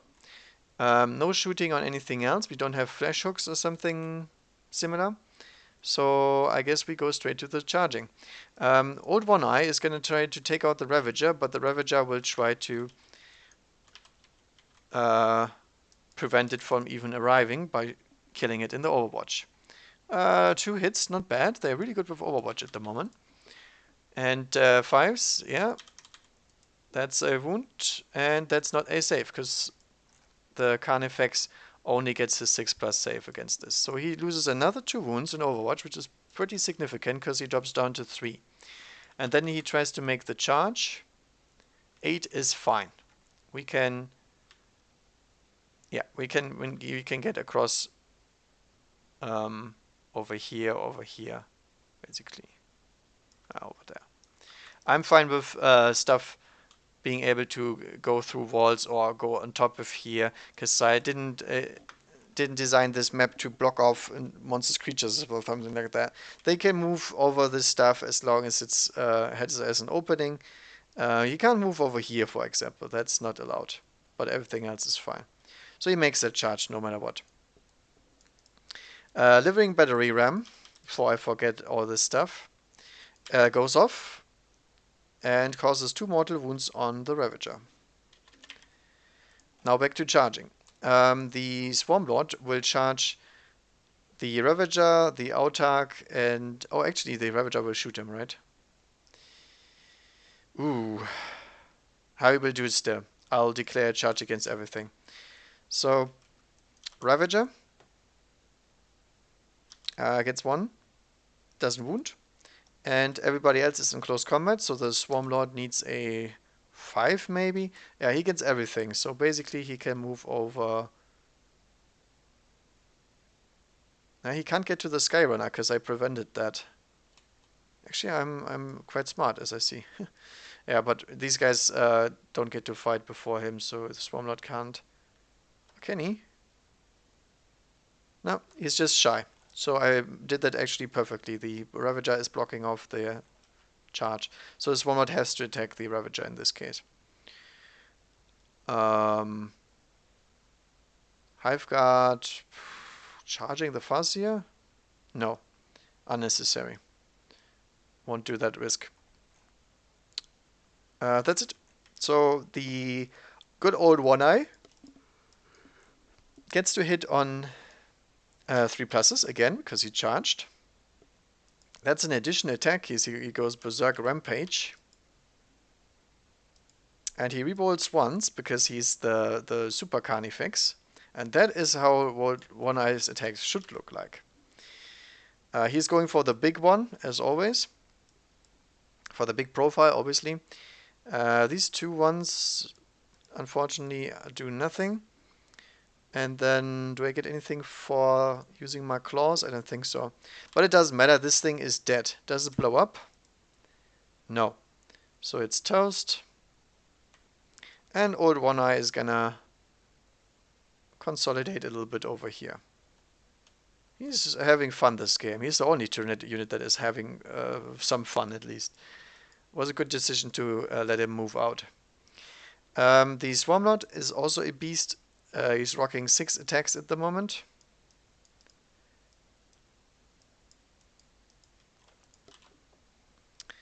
Let's see what else he has. I believe, I'm not sure if he has a Bone Saber pair or just one.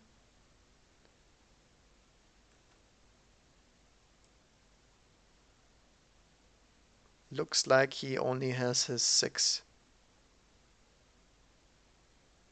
Alright, so basically he's Bone Saber or nothing.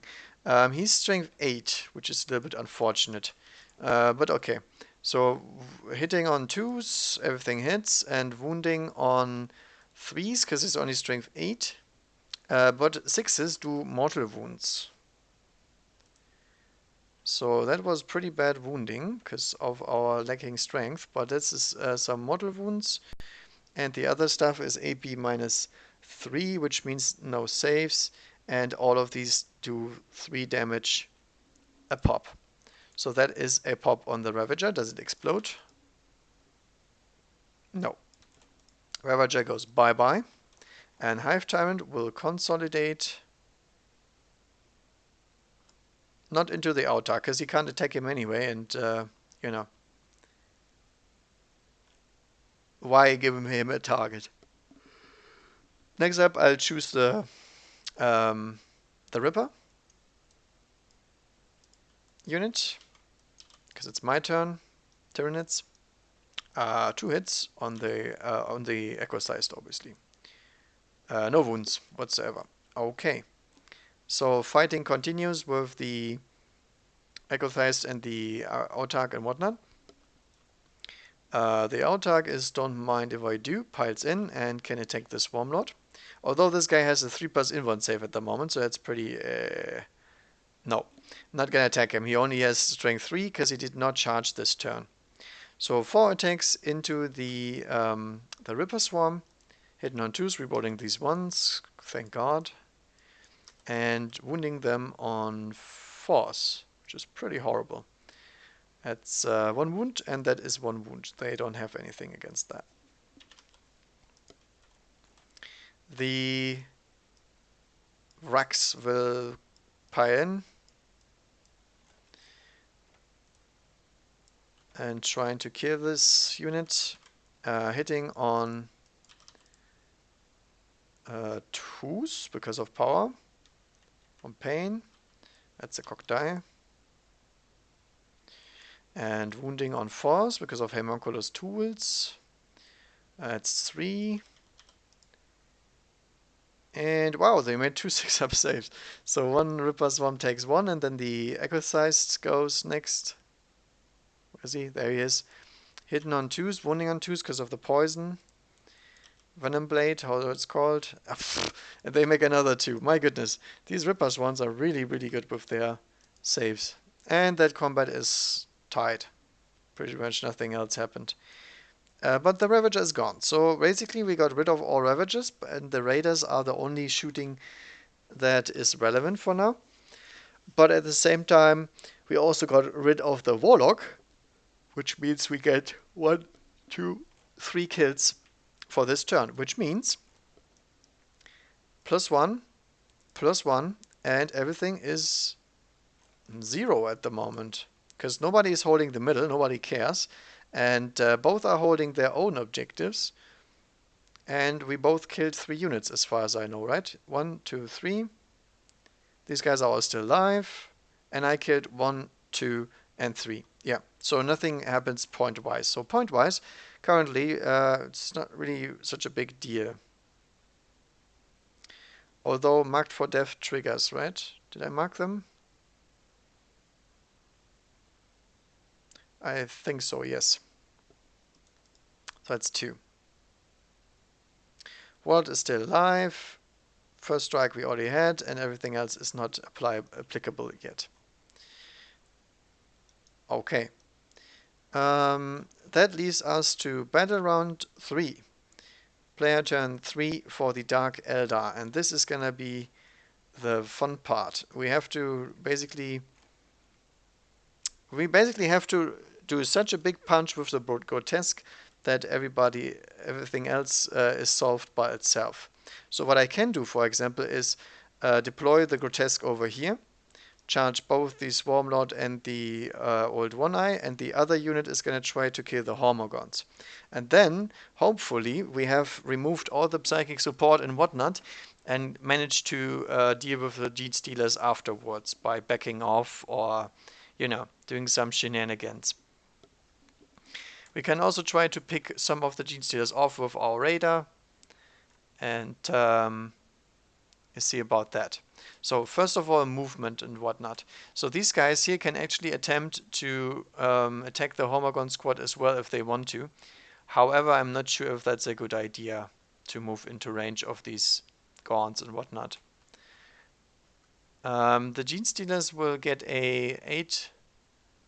basically a 14-inch move, and then they can charge. So yeah, that's a huge threat range. That's why Gene Stealers are so powerful. So I think we'll just back off and wait it out, basically.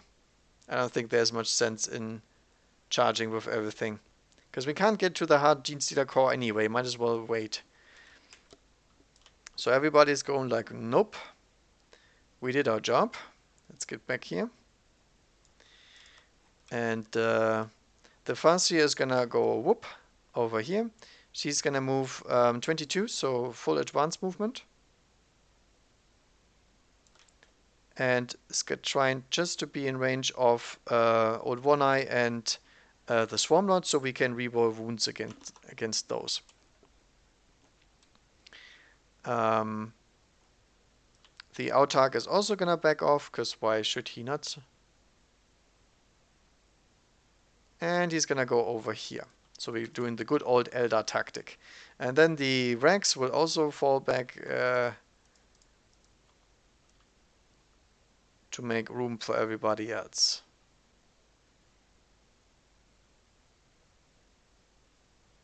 Actually, do we want to go into the middle? No, not really.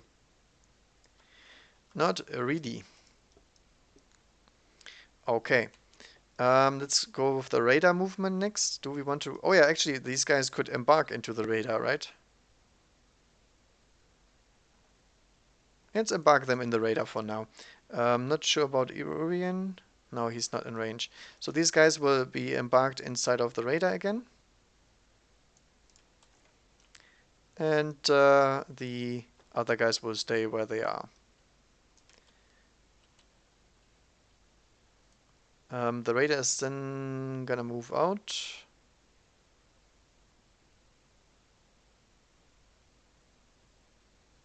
$14 towards here, in range of everything. Perfect.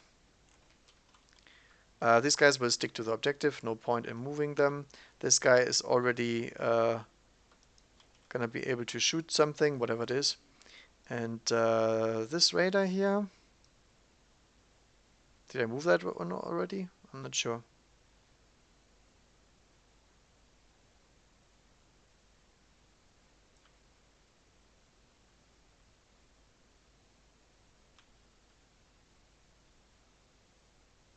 Yeah, basically it's gonna jump across this thing and go towards the middle objective in case we need some more points. And then comes the interesting part. The grotesque will arrive. The question is, do we really want to attack this Warlord as well? Or do we just attack right in between here? The Hormagon squad and this Warlord and annihilate them? And then this other squad will charge Old One Eye and try to knock him out. So we have two flanks of Grotesque, and in case the Genesteers want to attack our Grotesque squad, they have to come in so the second Grotesque squad can countercharge them. I think that's the correct ordering here. Only problem is, can we actually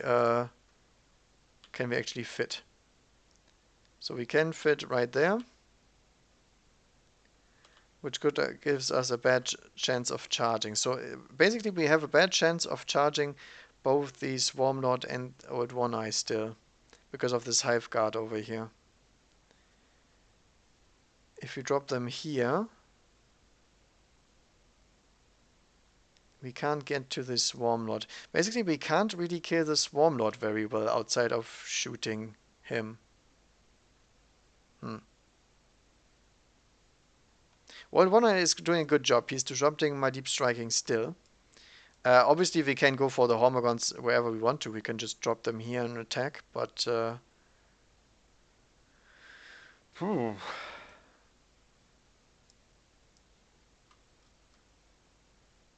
I think I'll go with the version right here.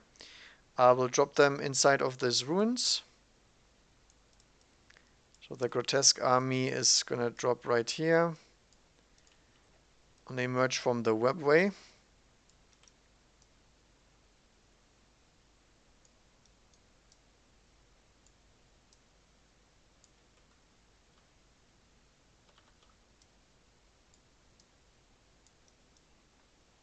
Basically like so. It's very easy for me to get the Grotesque fighting, because obviously they have huge bases. And then I believe the other squad will just simply have to annihilate Old One Eye, poor Old One Eye, who is having a lot of fun, but now fun's over, I think. We can try to deep strike back here, but then the Ripper Swarms will block us. And I really want to get to the Swarmlord, but I actually cannot. I am incapable.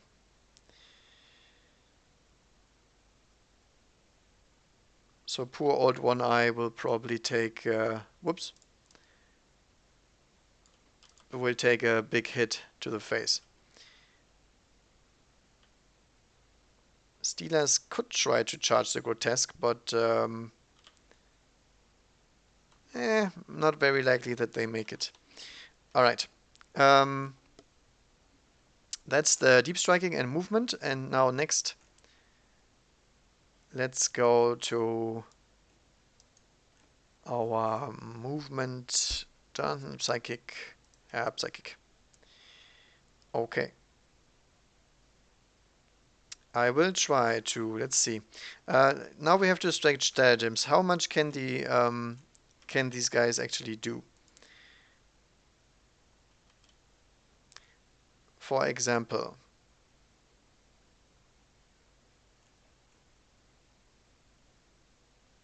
this is -1 to hit, so this is better for my... Oh, it doesn't work for them, okay. Fleshcraft is just healing.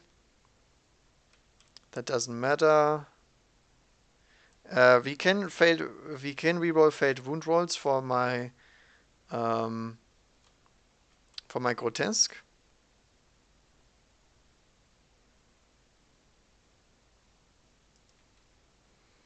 It doesn't matter.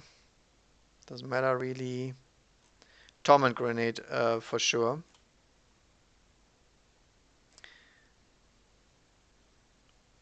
Oh yeah, this is really powerful. In case my unit survives, I can basically get the Rex back up, which is not bad. I mean, it's still Rex. But I'm not gonna do that right now, obviously. I don't really like that. And it has to be later on anyway. But this one is very important. So basically we have to check the leadership on the Tyranids, because we're gonna fire some Phantasm grenade launchers, or whatever they're called. Old One Eye is leadership 7. Swarmlord is leadership 10, so no. These guys are leadership 4, so these get annihilated by morale. I should have obviously shot at them then earlier, so to get my better deep striking. Hormagons are leadership 5, so they also die really quickly to this. And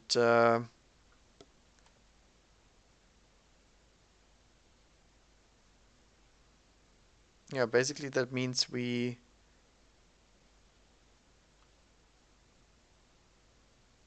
most likely target the old One Eye or something like that, because he's the only one in range. Okay, so shoot at him with the grenade launcher. Boom, we hit. And that means we can activate it, right? Torment grenade. Ah, before, actually. Okay.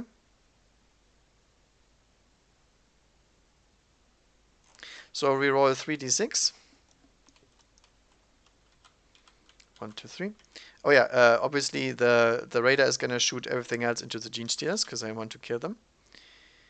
Oh, that is a 3. Okay, so old One Eye is absolutely fine with getting grenade launched in the face, for obvious reasons. Alright, that was very unsuccessful. Actually, did I do my psychic? No, I'm getting confused here. I need to do this psychic first. So, Farseer Skyrunner into the um, into One Eye, the Doom. Doom goes off on a 9, trying to deny with this Swarmlord. He does not make it, but just barely. And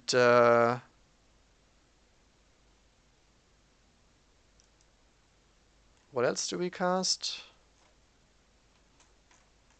Executioner, I guess. Yeah, why not? Executioner. Oh, goes off. She perils, but she can ignore this with the Ghost Helm, right? I always forget about this stuff. Ghost Helm. Roll a d6 whenever this model suffers a mortal wound, adding 3 to the roll if the mortal wound was inflicted as the player suffering perils of the warp. On a 5+, that is ignored. So basically, I get a Phenopain against this. So how many do I take? 3. And then 5 umps plus 3 becomes 4 and 3, and we ignore all this stuff. And then old One Eye takes... Oh, unfortunately, he takes all the wounds and he's dead. Poor Old One Eye. But okay, he's down, so the Doom was a little bit wasted, but that's okay. And I didn't plan on shooting the Swarmlord if I didn't kill it anyway. So the Grotesque do not have to charge, which is nice because the Gene Stealers don't get to counter charge. Can we charge the... No, we can't. Okay. Maybe I should have left One Eye alive. But okay. Raider into the Gene Stealer squad. The right one. It's 2 hits. 1 wound. 1 death. Second one as well. 2 hits. 1 wound. 1 save. Blip. 1 Gene Stealer bites the dust. One at a time. Next up is the rifle over here. Is also in range. Hits on 3s? No. This rifle inside of here. Hits. Wounds. 1 death. Blip. And the blaster into the Hive Guard. Hits. Doesn't wound.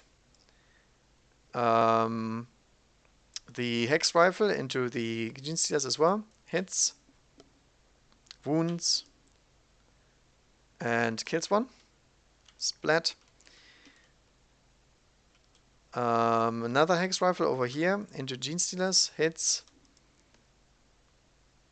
Doesn't wound, because it's strength 4.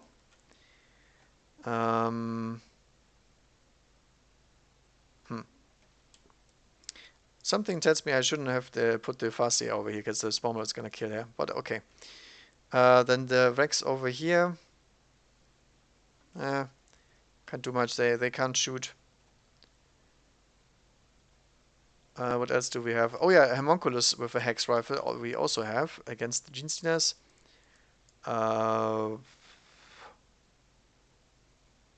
Does not hit, I believe.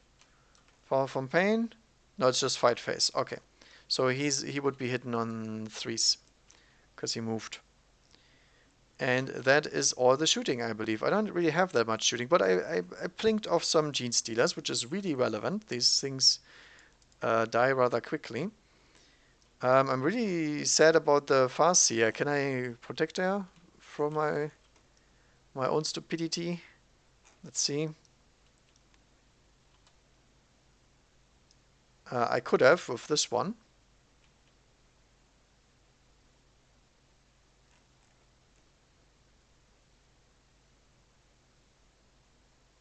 Nah, no, not really. Okay, so I should have saved her with the 7-inch move back and then put her back into the thing. But it doesn't matter. If he charges them, the Grotesque will charge him, and if he charges the Grotesque, he's just gonna die. That doesn't really matter.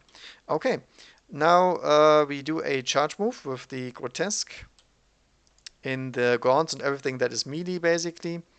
So everything except the Hive Guard, I guess. And see how much damage we can do. That is really, really bad. That's a 6. Because that means we still need a 9. And we get to reroll this, but this is not one high die, so I can't reroll both of these with the shadow. Ooh, they make it on a 9. That was really risky there. So on a 9, they exactly make it in, which we already know. I should be a little bit back, like so. Okay. So Grotesque going to party. Unfortunately, this unit cannot fight twice with a stratagem. Otherwise, that would be super bonkers, but that's okay. These guys can't charge because they fell back, and I guess we attack. Question is, how many attacks do I actually need? Can I just kill some Ripper Swarms off as well? I don't think so.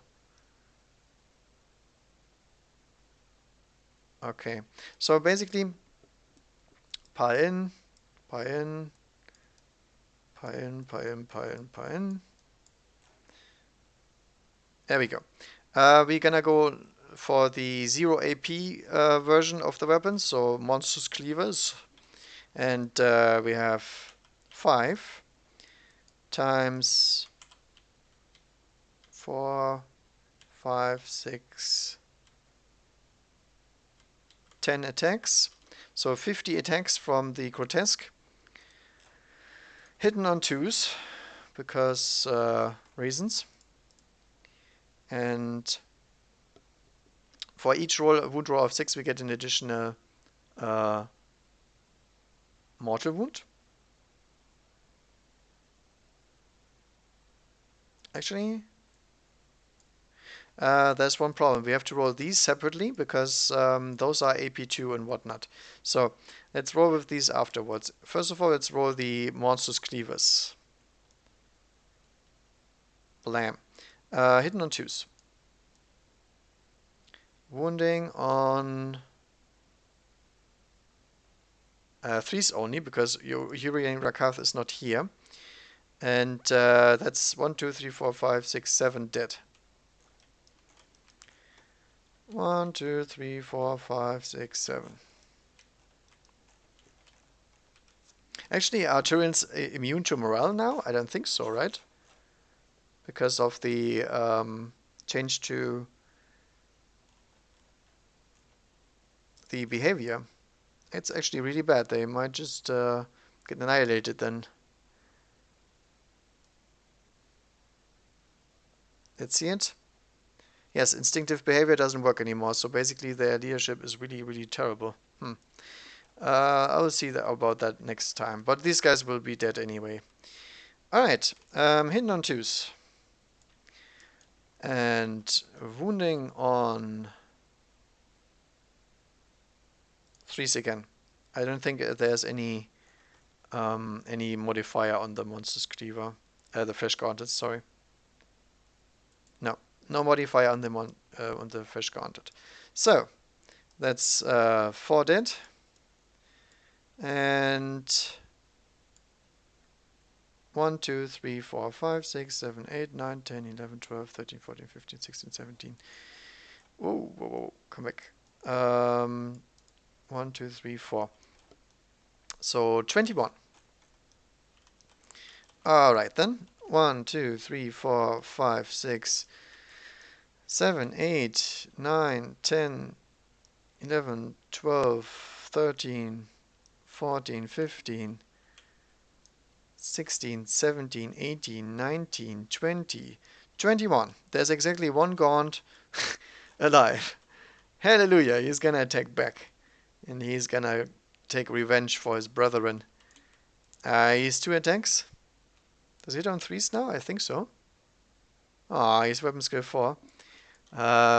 Wounding on 5s. No 4s? No, 5s. And that's it. So nothing. As far as I know, these guys are not fearless anymore, so I guess he is terminated in the following phase. But we still get to pie in and whatnot. Do we want to pie in? I think so. I want to give these Gene Stealers less surface area if I can. So I'll do it actually like this.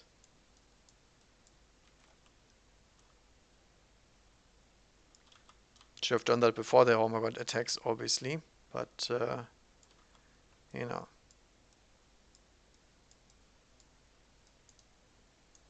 Like so. I wonder if the Gene Stealers even can kill these guys. I will see. I think so, but I haven't done the math, obviously.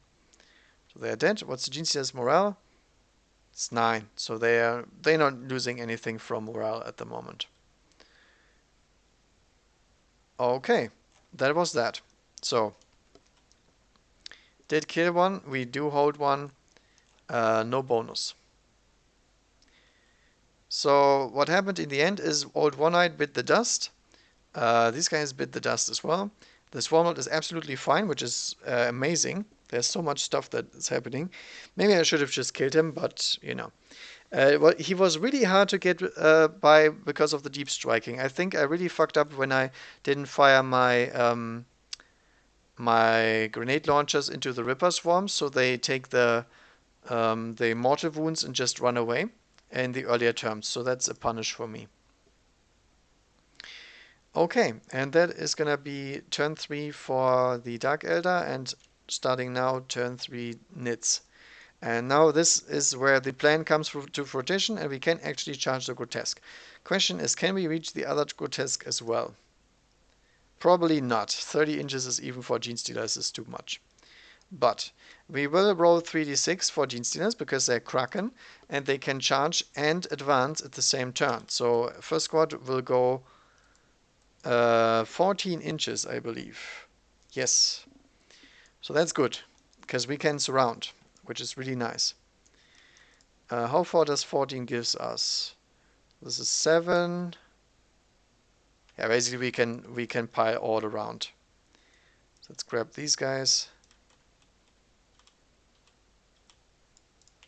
Trying to do a big pincer maneuver.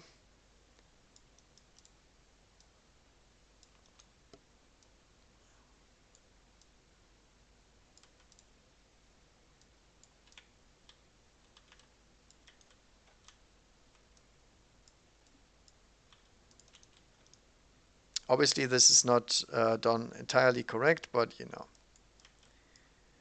it's everybody will get in no matter what. They are all more than 1 inch away, blah blah blah, so they can charge, but everybody else is also gonna try to go in like here. These Ripper Swarms will obviously move away a little bit, so everybody can have their little fun. Oh yeah, these guys also need to roll. I didn't roll for that once. But as you can see, Kraken has more than enough movement. Movement was never a issue. We're just waiting for the right opportunities to strike, and this is now what the Gene Stealers waited for the entire game. Very Gene Stealer-like, by the way. This is exactly how Gene Stealers would do it.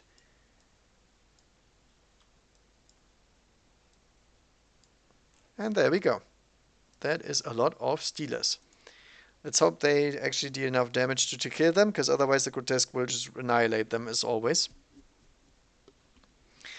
Which brings me to a rule question, actually. When does the interrupting combat stratagem kick in? Because I wanted to find out when it actually attacks, when it goes, but and whether or not it overrides other special rules like these.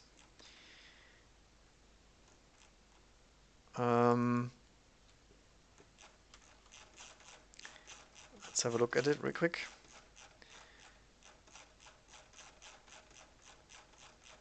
Alright, there it is. So basically it says counter-offensive. This stratagem is used right after an enemy unit is charged has fought. Select one of your own eligible units and fight it for next. So basically one group of Gene Stealers gets to attack, and then the Grotesque, if it is necessary, can attack back, which is obviously huge. They deal so much damage if they survive the first attack. That's a big if at that moment, but you know, might as well. Alright, so let's go back to normal movement and whatnot. So these Ripper Swarms will, 3d6, will advance. There we go, 10 inches. They will need to hold this objective, obviously. These Ripper Swarms here will just not move this direction. I think we do not want to die. I think we will back off for now, because these Grotesque are really scary. I do not want to walk into them and just die. And killing this Farseer runner is cool and everything, but the chance of getting charged after that are pretty high. They're not that high though. I think I'll go risky here, and the Swarmlord will move forward, but he will not advance, because if I don't get Catalyst off, really, really boned. Can he use Hive Commander on himself? Let's look that up real quick. Swarmlord, Hive Commander. One friendly Hive Fleet unit within 6 inches of the Swarmlord. Yep, that's also himself. So he can move twice and try to get away from these Grotesque and then annihilate the Skyrunner in the process. These Ripper Swarms here will advance. They will try to take the objective, because points are really relevant now. And I don't need them anymore as a guarding unit. So they're moving 9 onto the objective with objective secure. Really nice. There's some Rippers back there. Those will also advance back to the objective. Really trying to lock down that objective if we can. And that's it. There's not much left in the Tyranid army except a bunch of Gene Stealers. Shooting, we will shoot the Hive Guard into the Raider. Pew pew, hitting on 3s. And wounding on 3s, that's 1 wound. 5+ in-1 save. No. How much? 6 damage. Ouch. Becomes 5 damage. That Raider took a big hit. It actually makes a difference. Good guy, Hive Guard. Still doing his job. Oh, sorry, forgot Psychic. Psychic. Hive Tyrant casts Smite. Doesn't go off. And he casts Catalyst on himself. Which does go off, but very unlikely, because the Farseer can deny, and she denies instantly. Okay. That's why we did not advance, by the way. He is going to use Hive Commander on himself, though. So he's going to move another 9 towards here. And then he's going to try to murder that Farseer. And that is murdering phase, so let's go. Farseer can obviously overwatch with a Shuriken. Pew pew. Rerolling once. Nothing. Distance. enough. Let's stay as far away as we can towards this direction here. Like so. Hey, still pretty close. We'll see how good that one is. The gene stealers will automatically make it in, obviously. Bloop, bloop, bloop, bloop, bloop. Everybody is in range. And Gotas don't have any overwatch anyway, so might as well. Maybe I should have put some liquefiers on them. But okay. So the Gene Stealer squad number 1 will go first. With 1, 2, 3, 4, 5, 6, 7, 8, 9, 10, 11, 12, 13, 14, 15, 16, 17, 18, 19, 20, 21 models. Let's have a look how many that is. So 21 models, but 4 of these are acid maw attacks. So those have additional AP. Let's put them back in. Additional AP doesn't matter. These guys have 4+ in-one saves anyway, and that's their best save, obviously. But every Gene Stealer has 2 attacks. Sorry, 3 attacks in their basic profile. And they get +1, I assume, because of their sheer mount. Let's have a look. As long as we have 10 or more models, we get 4 attacks. So there we go. And we all have rending claws, so rending claws are completely irrelevant in this kind of matchup. We are hitting on 3s, I believe. Yeah, because their weapon skill is actually not that high. Boom, that's a lot of hits. And our strength is strength 4 against toughness 5, which means we wound on 5s and 6s. And this is the tricky part. If this fails, the grotesque will murder them. No, it did not fail. That's a lot of wounds. And those are insensible to pain saves. So 4+ inwards. That's a lot of reddening hits, by the way. But we only have a 6+ save anyway. So we are just insensible. We're not feeling it. So 4+. Ooh, that was really good saves. That's probably my goodness, these Gene Stealers cannot kill them. Grotesque are even better than I expected. But I always said, like, yeah, can they make it? Can they not make it? No, they can't. Like, holy moly. Feel no pain? No. So 1, 2, 3, 4, 5, 6, 7. 7 wounds kills 1 grotesque. This one. And puts 1 on 1 wound. So, yeah. Grotesque will definitely interrupt combat, and this is gonna be a disaster, I think. Alright, Grotesque will try to attack next. Every single Grotesque that can will attack the squad that hasn't attacked yet, and the other 2 that cannot will attack the Gene Stealer squad number 1. So,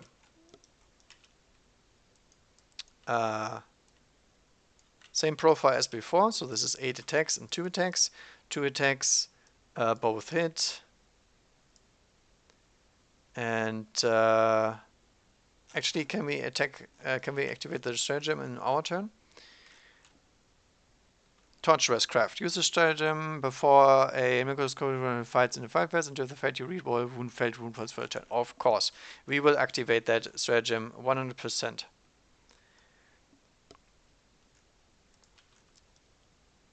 So, what did I roll for? Oh yeah, right.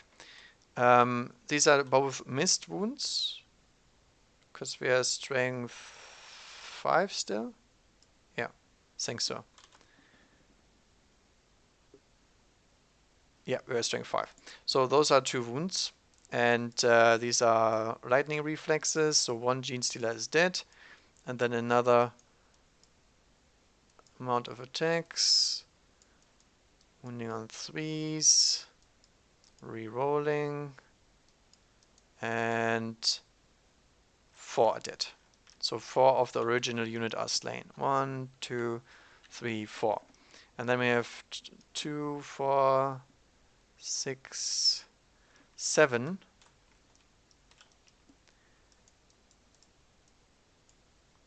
6, 7. 1 attack, 2 attacks, 3 attacks, 4 attacks, additional attacks.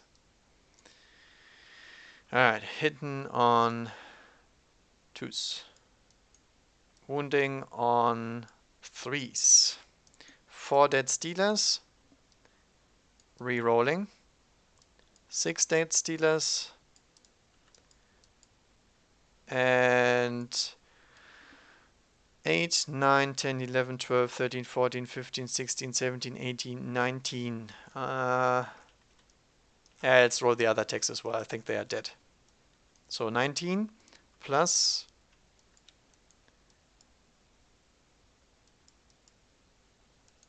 an additional 20.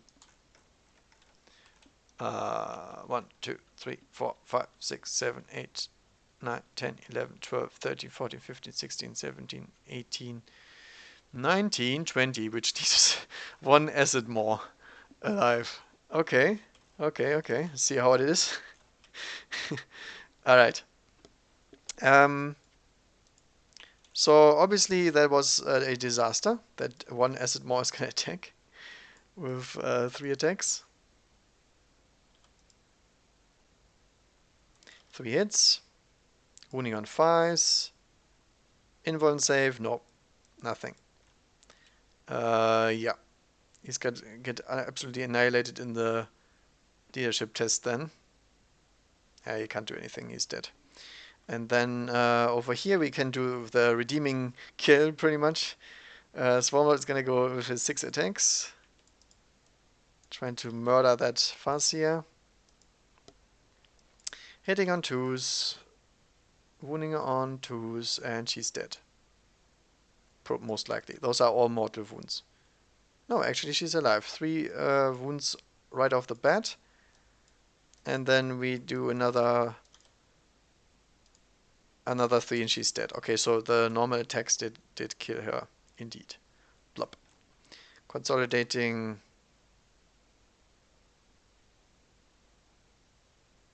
Damn it. We cannot consolidate. We have to consolidate closer to the target. Okay, so we have to stand still. Well, where's sheet? So Tyranids do score 1 point, and they also hold more because of the Ripper Swarm in the middle. But yeah, I think that's game over. I mean, the issue is here, just very simple stuff. Basically, we can keep the we can attack with the grotesque, and the Swarmlord cannot keep us away from the objective. We can just annihilate them in that turn. We also have objective secure from over here that can take over this objective, and we have a bunch of dudes and some shooting to wipe out the rest here. As you can see, the grotesque will absolutely annihilate these gene stealers next turn. There's no way they survive that, and even then the grotesque will always win this fight. That's a big problem here. These guys can go here and then charge over there and try to take that out. I don't think the Tyranids have a chance of winning that. In terms of points, we obviously get the Reaper on 4. That's no issue. We also killed 3 of the big targets, which means we get 3 times Big Game Hunter. I mean, the Swarmlord is technically not dead. I will not count him yet. And Marked for Death is all scored. Old School can't really score much. Big Game Hunter is just the 2 Raiders. So we have 3 here. And Marked for Death is not completed whatsoever. So right now it's the Dark Eldar's turn, and the Tyranids are already in trouble. And then again, they will lose too many units every time. So I think I'll give up here for the Nids, because it's obvious that I banked on the fact that the Grotesque cannot survive 2 Gene Stealer attacks, but they can. They certainly can. I don't know what kills these guys in the Tyranid army. I don't think anything kills these, because even the Hormagaunts would be pretty pretty hard to get in there. So basically I played this wrong. I should have plopped both grotesque units on the board and just marched them forward with homunculus and all the stuff again, because these guys can be toughness 6 and have the +1 strength, which makes a pretty big difference when fighting Hormogons, because they get wounded on 6s and whatnot, and probably would have won close combat anyway. I did not expect that, but the more you know, the more you math hammer, you know. But I don't know. I don't think the G-Stealers rolled in particularly bad. I think their profiles are simply not enough to chew through the 40 wounds of high toughness, pheno pain, and invuln saves. Very interesting stuff. Very interesting. So in this case, the Tyranid tactic failed. But actually, the Tyranid tactic was the most conservative approach that I could take, and that still failed. So let's say something about the powerful Death Star that comes in here. And I mean, that's only one Death Star unit that actually makes it in. And even if they get charged, I basically have to kill one grotesque unit with entire squad of Dienststealers, which is not possible. So the counter charge will also just kill one of my units. And that's it. So that's interesting, very interesting. I like the list of both lists here are really nice. I think the Tyranid, as you can see, the Tyranid board control and everything was pretty decent. I think I prevented their deep striking really easily. And second, the Hive Tyrant sucked, but it did the purpose that I wanted it to. My plan worked completely as expected, except I couldn't find anything. And if you can't fight anything, okay. The Hormogons obviously got annihilated as well, but I don't think the Hormogons attacks would have made such a big difference in the end. The Swarmlord performed really nice, because there's a lot of targets that get shot and not him. The Hive Guard performed really well as well, I think, because that one Hive Guard unit prevented a good amount of deep strike, did cause some wounds, they attracted a lot of firepower. I should have obviously shot at the Venom Thropes before, but I didn't think I could kill them, but the Ravagers are really good. Have to admit that. The Disintegrator Cannon profile is just really powerful against this kind of low armor and high toughness infantry, and then Doom is even better. Doom was absolutely MVP in the first game round. I didn't get it off most of the time afterwards, but still. And then obviously Old One Eye also did his job. He was basically rampaging around the entire game until he died to his smite and some superior firepower. But you know, if this army can play against something different than this, I think he is going to perform even better, because you can screen him with a lot of little scribby units, and that will obviously be pretty nice as well. The 3d6 of Kraken is really powerful. I can already see that in this game. The board control you can achieve if you want to, or repositioning, is absolutely astounding. And in combination with Genestealers, even better, because our threat range with Genestealers is basically 14 inches. On 3d6, getting a 6 is not that unlikely. Getting a 5 is even less unlikely, and getting a 4 is always guaranteed, basically. So we have a threat range of actually 14 plus 2d6 charge range, which is very good. Those are some really fast Genestealers. And to be honest, against most other targets, they would probably kill those off, no issue. Against Marines, for something, no issue. But the Grotesque are just too beefy. They are beefy, and at the same time, the damage output is high. So this is something completely different. In the older version, the Grotesque would have died because they have the 6+ armor save, which doesn't do anything, and then they have a 5+ Pheno Pain, which is not enough, and 3 wounds each. So these things got additional wounds, additional stratagems, and whatnot. That's really interesting. I like that. It's a list I used to play way before it was good, and it was pretty shit back then. I did manage to cheese a few wins with it, but if you failed your deep striking, or your charge, yeah, then that was pretty much it. So in this case, hope you enjoyed the battle report. I thought it was very interesting. I miscalculated. That's why it was such an overwhelming victory. But until then, it was a very interesting to see how the game would go on. And I really liked the idea of waiting, trying to have two units in deep strike and try to outmaneuver each other, basically.